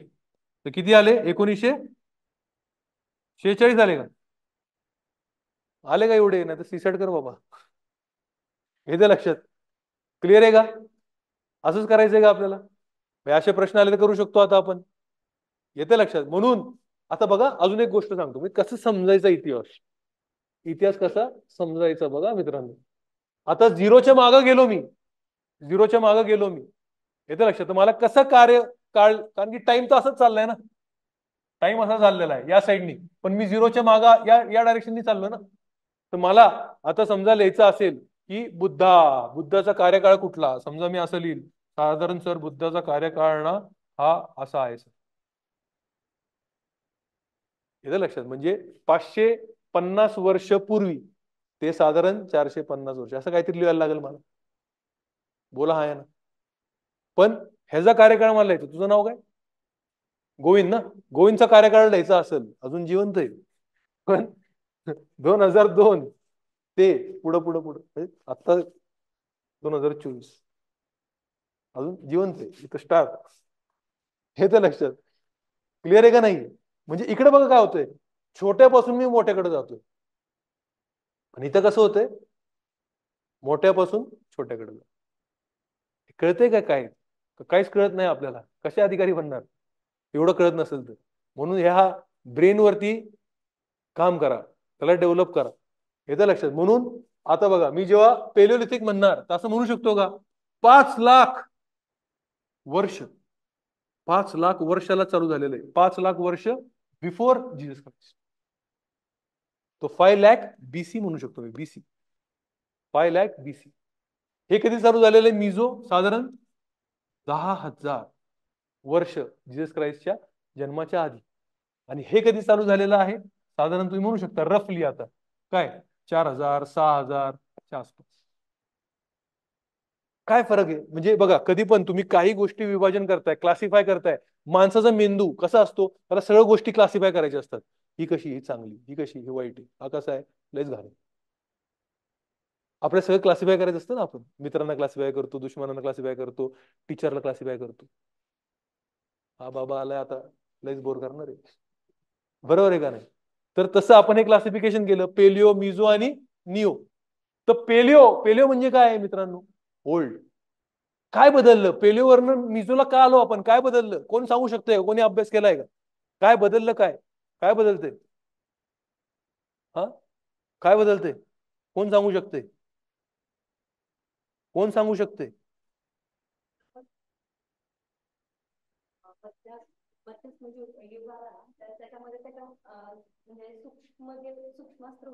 Very good, very good. 2 गोष्टी बदलली ताई. एक म्हणजे तुम्ही जे म्हणतायत ते हा स्टोन एज आहे. स्टोन एज म्हणजे त्यांचे जे शस्त्र होते कशाने बनले होते? दगडाने बनले होते. पण दगडाचे शस्त्राची जी साईज आहे ती बदलली आहे. म्हणजे स्टोन टूल्स बदललेले आहेत. आणि दुसरी गोष्ट काय बदलली? हा राहणीमान नाही. काय बदललं दुसरी गोष्ट? हा नाही नाही, काय बदललं? दुसरं काय बदललं? दुसरं बदललेलं आहे त्यांचं क्लायमेट. काय बदललेलं आहे? क्लायमेट. परफेक्ट अभ्यास असला पाहिजे मित्रांनो, तर मग ते प्रश्न सुटतील. वाचलं नसेल ना तरी लॉजिकने सुटतात. येतं लक्षात? पहिलं काय बदललं? Stone tools, climate. आता पेलिओमध्ये आईस एज असणार. पूर्ण काय असणार? Ice age. म्हणून ते कुठं राहणार? ते प्लेन भागात राहू शकत नाही. का? आईस एज असल्यामुळं, पूर्ण बर्फ काळ असल्यामुळं पूर्ण जे प्लेन आहे तिथं काय असणार? बर्फाची अशी थप्पी असणार. आज जसं अँटार्क्टिकला आहे. म्हणून हे सगळे कुठे राहायचे? माउंटनला, डोंगरावरती राहायचे. तिथं दगड पण भेटायचे आणि तिथं गुहा पण असणार. गुहामध्ये थोडं गरम पण असणार. कळते का नाही कळते? येतं तुम्हाला लक्षात? मग मिझोमध्ये आणि मोठे मोठे दगड वापरणार मारायला. मिझोमध्ये काय होणार, आईस एज संपतो. काय संपतंय, आईस एज संपतो. म्हणून ते कुठे यायला लागणार, हळूहळू प्लेनला येणार. पण अजून पण ते इकडे असणार, या ट्रान्झिशन झोनला असणार. ट्रान्झिशन झोनला कधी वरती कधी खाली, वरती खाली. आणि मिझोमध्ये काय बघा, आईस ज्या जागी पहिले संपतो तिथं पहिले काय उगणार, झाड उगणार का डायरेक्ट? पहिले काय उगतं, एन्व्हायरमेंटचा कन्सेप्ट आहे, इकोलॉजिकल सक्सेशन. काय उगतं सगळ्यात पहिलं, मॉस. मॉस नंतर ग्रास. ग्रास उगला की आपण मिझोमध्ये काय चालू करणार, पशुपालन. म्हणून मिझोमध्ये पशुपालन चालू होतं. आणि निओमध्ये अजून गरम होणार, वातावरण कसं होणार, अजून गरम होणार. आणि एकदा गरम वातावरण झालं की हा सगळा जो प्लेन पट्टा आहे तिकडचा आईस वितळून जाणार, नद्या होणार. आणि तुम्ही तिकडे काय चालू करू शकता, शेती. शेती चालू केली की सेटलमेंट येणार. सेटलमेंट आले, शेती चालू केली की तुम्हाला भांडी बनवायला चालू करायला लागणार, मातीचे भांडी. म्हणून पॉटरी, मातीचे भांडी कधी चालू होणार, निओ. शेती कधी चालू होणार, निओ मध्ये. गाव कधी वसायला चालू होणार, निओ मध्ये. भारतातलं पहिलं गाव, प्रख्यात गाव कुठलं भेटलेलं आहे आपल्याला, मेहरगढ. कुठलं भेटलेलं आहे, मेहरगढ. कुठं आहे मेहरगढ, बलुचिस्तान. कुठं आहे, बलुचिस्तान. पाकिस्तानमध्ये आज, पण तेव्हा पाकिस्तान नव्हता ना, म्हणून आपण आपल्याला अभ्यास करतोय. येतं तुम्हाला लक्षात, मेहरगढ. हे सगळे तुम्हाला प्रश्न येऊ शकतात की पहिलं ऍडव्हान्स गाव भारतातलं, येतं लक्षात. शेती कुठं आढळली, ते सगळं तुम्हाला माहिती असलं पाहिजे. इंडेक्स मध्ये काय माहिती असलं पाहिजे, स्टोन एज. स्टोन एज नंतर ऑटोमॅटिकली दुसऱ्या नंबरला काय येणार मित्रांनो, दुसऱ्या नंबरला काय येणार, हा काय येणार, स्टोन नंतर काय वापरलं, पहिला मेटल कॉपर, तांबा. बरोबर आहे का नाही? म्हणून तांबा, एकदा तुम्ही मोबाईल वापरायला चालू केला, लँडलाईन एकदमच बंद करून टाकला का, लँडलाईन अजून आहे ना. म्हणून तांबा, पाषाण, युग. येतं लक्षात तुम्हाला. Chalco, lithic. Chalco is copper, lithic is stone. येतं लक्षात. म्हणून पण आज पण तुम्ही पूजाला बसला, कळश कसला ठेवतो तुम्ही, तांब्याचा. पहिलं जे धातू आपण वापरलं माणसाने तो कुठला आहे, तांबा. येतं लक्षात तुम्हाला. आता तांबा भारतात कुठे सापडतो सांगा बरं मला. कॉपर माइन्स कुठे आहेत भारतात, जॉग्राफी. खेत्री. खेत्री कुठे, राजस्थान. म्हणून हा जो तांबा युग आहे तो कुठनं चालू होणार, राजस्थान. तिकडचे तुम्हाला थोडेफार जागा माहिती असले पाहिजे. तिकडचे थोडेफार जागा माहिती असले पाहिजे. आहार, गिलुंड, त्यानंतर बागोर, हे सगळे जागा तुम्हाला माहिती असले पाहिजे. तिकडनं कुठे येणार, मध्य प्रदेश. मध्य प्रदेश मधली जागा माहिती असेल, माळवा. माळवा आहे मध्य प्रदेशमध्ये. माळवा म्हणजे असा भाग जो मध्य प्रदेशमध्ये आहे बट राजस्थान गुजरातच्या बॉर्डरला आहे. माळवाला येणार. तिथं तिथं कुठलं आहे, इराण, कयस. आणि तिकडनं कुठे येणार, महाराष्ट्र. तिकडनं कुठे येणार, महाराष्ट्रात. महाराष्ट्रात दोन प्रामुख्याने ठिकाणं आहेत. दोन ठिकाणं आहेत, त्याला साइट्स म्हणतात, साइट्स. दोन ठिकाणं आहेत, त्याला चाल्कोलिथिक कल्चर म्हणतात. कल्चर. दोन कुठले ठिकाण आहेत, संस्कृती. कुठले दोन ठिकाणं आहेत, आता दोन जे ठिकाणं आहेत त्याच्यामध्ये एक जे आहे ते पुणे जिल्ह्यात आहे. येतं तुम्हाला लक्षात. त्यामध्ये चांडोली येणार, त्यामध्ये इनामगाव येणार, सोनगाव येणार. आपल्याला महाराष्ट्राबद्दल माहिती असलं पाहिजे ना, एमपीएससी देता ना तुम्ही. कुठलंय, CIS लक्षात ठेवायचं. काय लक्षात ठेवायचं, CIS, पुणे जिल्ह्यातली. राईट. आणि NGD, हे सगळे कुठे आहेत, साधारण नगर जिल्ह्यात. नेवासा, जोरवे, दैमाबाद. येतं तुम्हाला लक्षात. ह्याच्यावरती प्रश्न विचारलेले आहेत ना आपल्याला, ताम्रयुगवरती. राईट. सो चंदोली, इनामगाव आणि सोनगाव. नेवासा, जोरवे आणि दैमाबाद. नेवासा, जोरवे आणि Daimabad. Very good Archana. Right. हे सगळे आपल्याला माहिती आहे. आणि या सगळ्यांना काय म्हटलं जातं, जोरवे कल्चर किंवा जोरवे संस्कृती. काय म्हटलं जातं या सगळ्यांना मिळून, जोरवे संस्कृती. म्हणजे कुठनं चालू झालं, राजस्थान. राजस्थानवरनं कुठं आलं, माळवा. माळवावरनं कुठं आलं, डेक्कन. डेक्कनला हे दोन प्रामुख्याने ठिकाण आहेत. पुणे जिल्हा एक आहे, नगर जिल्ह्यात आहे. कळतंय का, समजतंय का, राईट. मग आपण येतो तिसऱ्या टप्प्याला. राईट. जोरवेचा टाइम पिरियड काय? कालखंड कोणी सांगू शकतं का मला जोरवेचा? चालू होणार तर आहार गिलून, म्हणजे राजस्थान मधनं चालू होणार आहे. म्हणजे तिकडे काय असणार आहे, साधारण 2100 ते 1500च्या आसपास असणार. येतं लक्षात? त्यानंतर माळवाला आलो, 1700 ते 1200च्या आसपास असणार. आणि मग जोरवेकडे आलो. जोरवेचा काळखंड कोणी सांगू शकतंय का? 1400 ते 700. किती आहे? 1400 ते 700. आता हे जो कोण मला उत्तर सांगू शकतो, 1400 ते 700 काय असणार सांगा बरं मला. एडी असणार का बीसी असणार? हात वरती करून सांगायचं मित्रांनो. बीसी. कारण की 1400 ते 700, मोठ्या ते छोट्यापर्यंत. सोपं वाटतंय का आता? बोला हा आहे ना.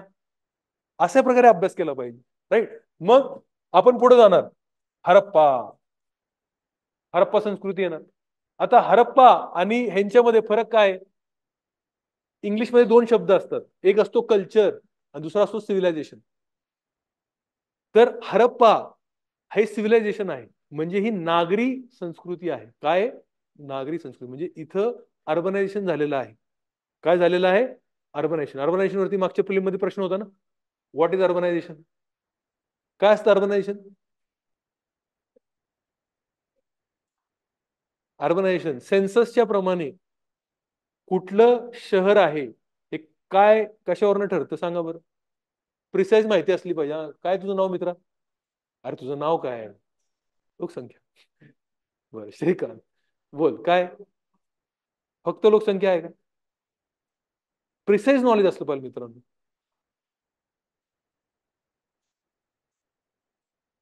दादा नॉलेज नाही आपल्याला परफेक्ट. 3 अटी आहेत. किती अटी आहेत? 3 अटी आहेत. 3 अटी. 75% of the male working population should not be dependent upon agriculture. पहिलं किती? 75% of the male population should not be dependent on agriculture as a primary source of income. पहिलं. दुसरं डेन्सिटी किती? 400. बरोबर आहे का नाही? 400 काय असतं? Square kilometre. राईट. आणि तिसरी काय अट असते? Minimum population. असं आलं पाहिजे आपलं. This is a urban centre according to census, और then it should be an urban centre pass by statutory law. Laxmikanth मध्ये दिलेलं आहे. For example JNPT port town असेल तर त्याला तुम्ही अर्बन सेंटर म्हणून मानता. तिथं हे 3 अटी नसले तरी पण असतीलच, पण जरी नसतील तरी पण की त्याला कायद्याप्रमाणे तुम्ही शहर म्हणलेलं आहे. कळतंय का? हरप्पा काय होतं? शहर. ऍडव्हान्स, जबरदस्त. जगात असं कुठं नाही तिथं हरप्पा. सगळंच ऍडव्हान्स डेव्हलप. आता ते शिकवत नाही, बट त्याचा टाइम पिरियड माहिती असला पाहिजे आपल्याला. साधारण ह्याचा जो टाइम पिरियड आहे तो 2600 ते 1900. काय असणार ताई? बीसी का एडी? बीसी. बरोबर आहे का नाही? राईट. मग चौथ्या गोष्टीला आपण येतो. हा येतो वेदिक काळ. काय येतो? वेदिक काळ. Vedic period. Vedic period is divide to 2 parts. 2 गटांमध्ये हा वेदिक काळ डिवाइड होतो. Early Vedic period, later Vedic period. येतो तुम्हाला लक्षात? अर्ली वेदिक पिरियडचा काळ कुठला आहे? 1500 ते 1000. कुठला आहे? 1500 ते 1000.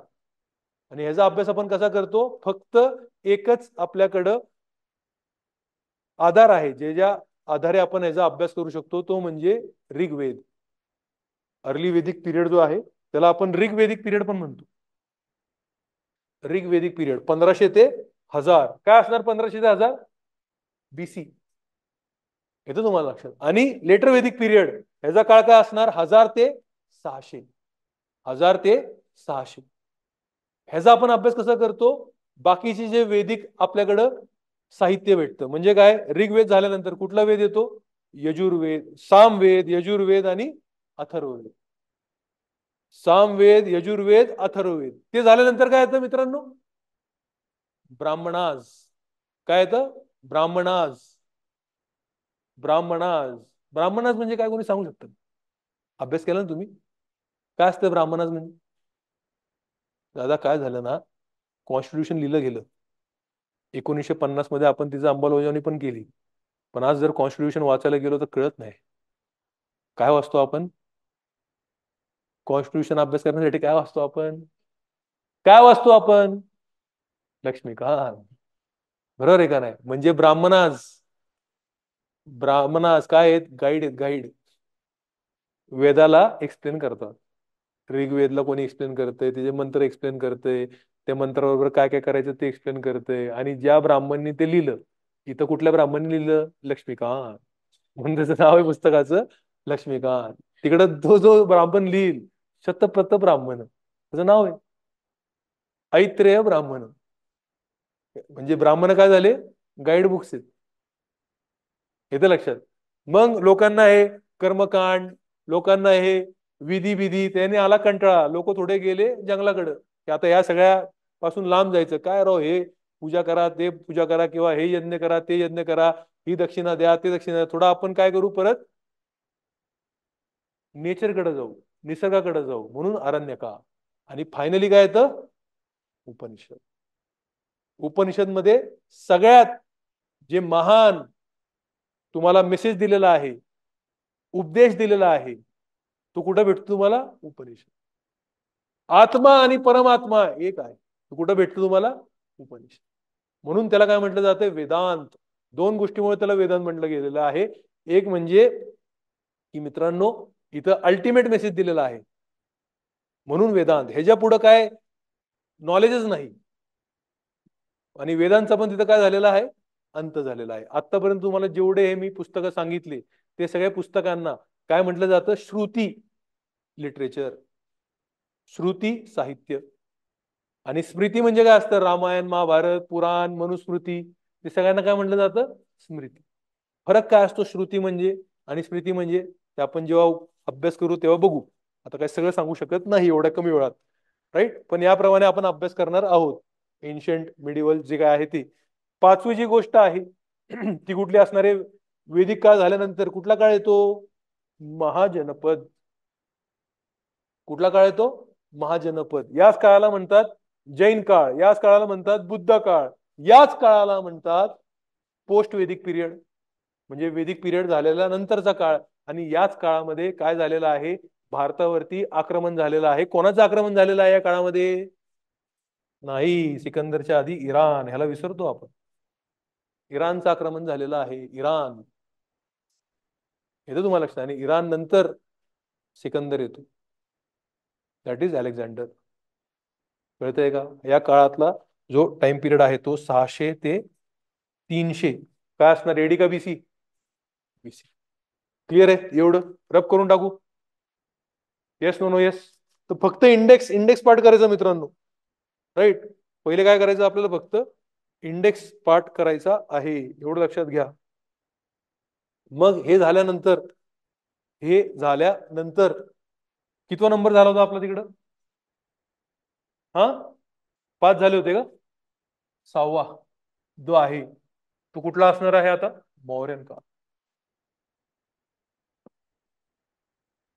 321 to 185 और 186 BC मौर्यन काळ असणार आहे. आणि ह्या काळाच्या सुरुवातीमध्येच अलेक्झांडरचं इन्व्हेजन आहे. 326 BC. खूप महत्वाचं वर्ष आहे, ते माहितीच असलं पाहिजे आपल्याला. 326 ते 324 BC मध्ये अलेक्झांडरने काय केलेलं आहे? इन्व्हेजन केलेलं आहे. मौर्यन नंतर कुठला काळ आहे? पोस्ट मौर्यन. याला 3 भागामध्ये डिवाइड करू शकतो. 3 भागामध्ये याला आपण डिवाइड करू शकतो. ह्याचा जो कार्यकाळ आहे 200 ते 300 काय असणार? एडी का बीसी? गलत जवाब. 200 BC टू 300 AD. ओके, हा आहे पोस्ट मॉडर्न काळ. ह्याच्यामध्ये उत्तर भारतामध्ये म्हणजे नॉर्थ इंडियामध्ये कोण आहेत? राईट, शक. त्यानंतर कोण आहेत? शक, पार्थियन, राईट. आणि सगळ्यात पहिले येतील इंडो ग्रीक्स. ग्रीक लोक आले सगळ्यात पहिले, नंतर दुसरे, तिसरे आणि शेवटी कुशाण. मग डेक्कन मध्ये सातवाहन. सातवाहनाचा अभ्यास आपण इथं करतो डेक्कन मध्ये. आणि साऊथ इंडियामध्ये याच काळामध्ये आपल्याला अभ्यास करायचा आहे चेर, चोल, पांड्य. हा कुठला कार्यकाळ म्हटला जातो? संगम कार्यकाळ. क्लिअर आहे का? जमतंय का? आणि मग चेर, चोल, पांड्या. चेर, चोल, पांड्य. राईट. इथं चेर येतील, इथं चोल येतील, आणि इथं नाही सॉरी, इथं पांड्य येतील आणि इथं चोल येतील.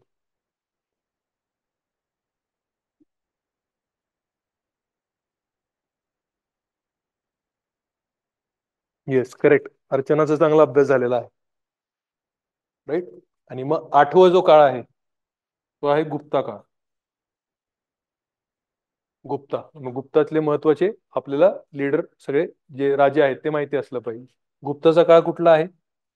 300 ते 550. राईट. आणि मग शेवटचा जो काळ आहे तो काळ आहे 9 नंबर आहे ना आता, पोस्ट गुप्ता पिरियड. त्याच्यामध्ये आपल्याला 3 घटक माहिती असलं पाहिजे. उत्तरेकडे कोण आहे? हर्षा. कोण आहे? हर्षा. हर्षवर्धन 606, 647. मग आपल्याला इथं चालुक्य ऑफ बदामी. चालुक्य कुठले आहेत? बदामीचे. राईट. आणि मग डेक्कन भागात, कर्नाटका भागात. आणि खाली कोण होते? पल्लवा, काची. हा काळ कुठला आहे? राईट. याचप्रमाणे तुम्हाला मी मिडिवलचं पण देऊन टाकेल, आज नाही पण मी तुम्हाला देईल. आता आपण थोडेफार ट्राय करू प्रश्न बघण्यासाठीचे.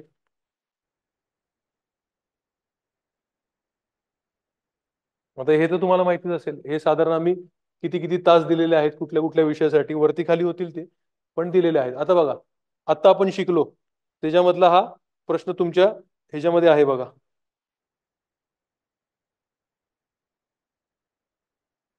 हा तुम्हाला प्रश्न दिसतोय, याचं उत्तर सांगा बरं मला. तुम्ही काय पाठ केलंय का? हा. आता बघा हे जर कसं करू शकतो आपण. राईट. थोडंफार आपण हे तरी करू शकतो. राजस्थान मधील, राईट, मध्य आश्रम युगाची संस्कृती असणारे मोठे ठिकाण 2022 ला विचारलेलं आहे. आताच आपण अभ्यास केलेला आहे. राईट. हा युग म्हणजे इंग्लिश मध्ये आपण काय म्हणू शकतो, याला कुठला युग आहे? मेझोलिथिक. बरोबर आहे का नाही? तर आता आपल्याला मिझोलिथिक आपण जेव्हा अभ्यास करतो तिथं आपण बघणार तेव्हा कुठला आहे? बागू. क्लिअर. राईट. आता हे सगळे प्रतापगड वगैरे, चोपानी मंडो. कुठे चोपानी मंडो?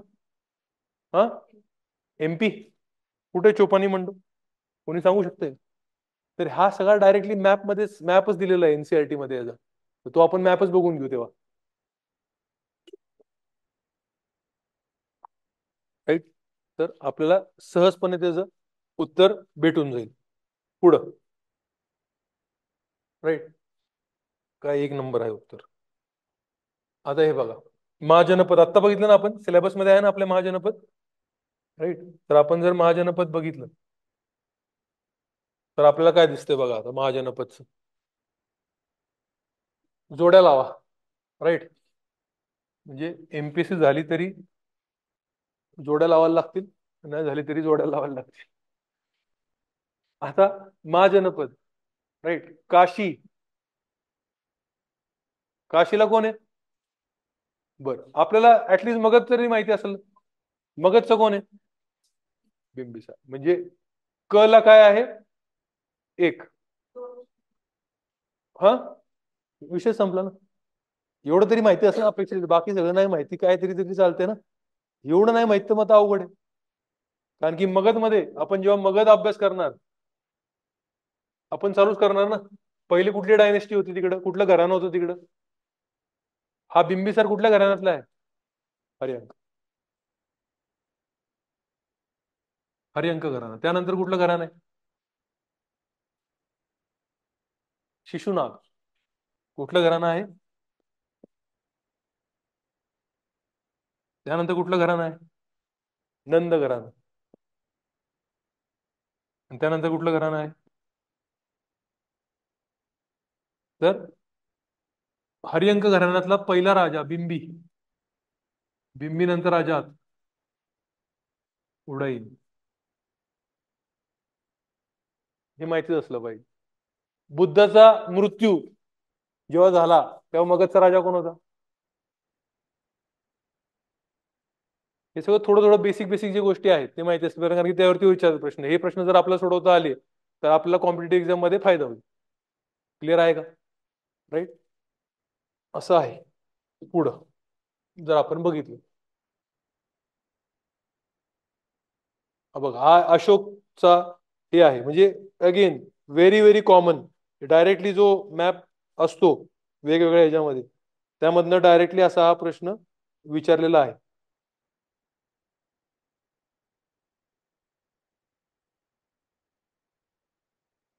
तुझे स्थळ दाखवा. राईट. तर आपल्याला माहिती असलं पाहिजे बाबा. आणि युपीएससी मध्ये पण हा कलसी विचारला. कुठे आहे कलसी? हा, मानसेरा कुठे आहे? मानसेरा ढवली ओडिसा. आणि हे सगळंच बरोबर आहे. 1 2 3 4 आहे ना याचं उत्तर. मग काय असेल? 3. हे बघा 3. क्लिअर.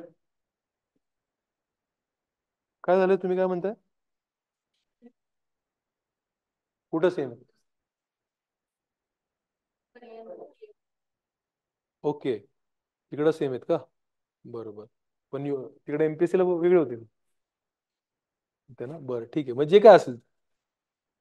पण आपल्याला त्या ऑप्शनने नाही, हे म्हणजे प्रश्न कसे येतात ते बघायचे आपल्याला, आणि हे सोडवता आले पाहिजे आपल्याला. म्हणजे याच्यावरनं आपल्याला जे आहे प्राचीन त्याचा अभ्यास करायचा आहे. आता प्राचीन जे समजा झाले आपले थोडेफार, तुम्ही याचे पण बघा. आता बघा हे पण मी तुम्हाला शिकवलं होतं ना आता. हे बघा, हे माळवा असेल, राईट, मुद्रक, अभीर, हे काय सगळं? हे सगळं समुद्रगुप्त शरणार्थी झालेले आहेत. राईट. मौर्यपुळी काळात भारत काय वेस्टर्न म्हणणार का ईस्टर्न म्हणणार त्याला? हा, आता बघा क्वीन वगैरे म्हटलेलं आहे ना त्याला, आता वेस्टर्न कसं म्हणणार त्याला? हा, the queen of Erythraean sea. Erythraean sea म्हणजे कुठला सी आहे तो? Red sea. Red sea. Red sea म्हणजे कुठे? इजिप्त वगैरेच्या इथे. बरोबर आहे का नाही? राईट. म्हणजे आता हा कोणी पण डायरेक्ट अभ्यास करून सोडवणं लय अवघड आहे. याला तुम्हाला लॉजिकलीच काहीतरी सोडवायला लागणार आहे याला. राईट. तर eastern seas, the queen of the western seas, the queen of the southern seas, the queen of the Erythraean sea. Erythraean sea असणं थोडं अवघड वाटतं, कारण की ते पुस्तक होतं त्याचं. बरोबर आहे का नाही?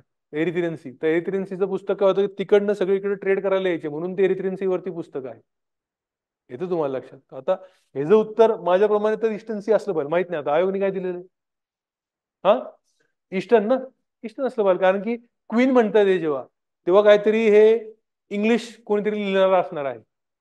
त्यासाठी आपण कुठं आहोत? ईस्टला आहोत. लॉजिकली सोडवायचं आहे मित्रांनो. येतं तुम्हाला लक्षात? म्हणजे हे जर डायरेक्ट उत्तर असणं दरवेळेस थोडं अवघडच आहे. म्हणून आपण जो अभ्यास करतोय तो काय करायचंय? लॉजिकली सोडवायचं. हे तो ऑल ऑफ अबव आहे. राईट. पण आता मला थोडं याच्यामध्ये यायचंय, मिडिवलला येतो. हे बघा, मिडिवलला पण बरेच प्रश्न विचारले ना 2022 ला. उत्तर भारतीय विषयी तपशिलावर माहिती असलेले लेखिके हिंद हा ग्रंथ कोणी लिहिला सांगा बरं? अल्बेरुनी. आता हे सगळं फक्त पाठांतर केलं तर अवघड होईल. समजून घेतलं पूर्ण इंडेक्स तर लय सोपं होऊन जाईल. येतं तुम्हाला लक्षात? तर त्या प्रकारे आपण कशावरती भर देणार आहोत की बाबा कसं आपल्याला हे जास्तीत जास्त इंडेक्स समजायला मदत होईल, आणि आपण हे सगळे बाबा सोडू शकतो का? मुघल असतील, राईट. तसं आपण हे करणार आहोत. तर आजचं जे सेशन आहे 2 तास 11 वाजता मी विचार केला होता थांबवतो. तुम्हाला काय प्रश्न असला तर विचारा, मग आपण ते प्रश्न उत्तर करूया. आहेत का काय प्रश्न? ठीक आहे, रोज 9 वाजता आपलं लेक्चर राहील. उद्या आपण पॉलिटीचा असेच प्रकारे एक आढावा घेऊयात. ठीक आहे. हिस्ट्रीचं तुम्हाला हे व्यवस्थित वाटलं का? म्हणजे आपण ज्या पद्धतीने अभ्यास करणार आहे इंडेक्स, त्यामधले मग महत्वाचे जे इंडेक्स मधले आपण आहेत ते नोट्स डिस्कस करून टाकू आपण. ठीक आहे, डन. थांबायचं आज आपण इथं. ओके, चला.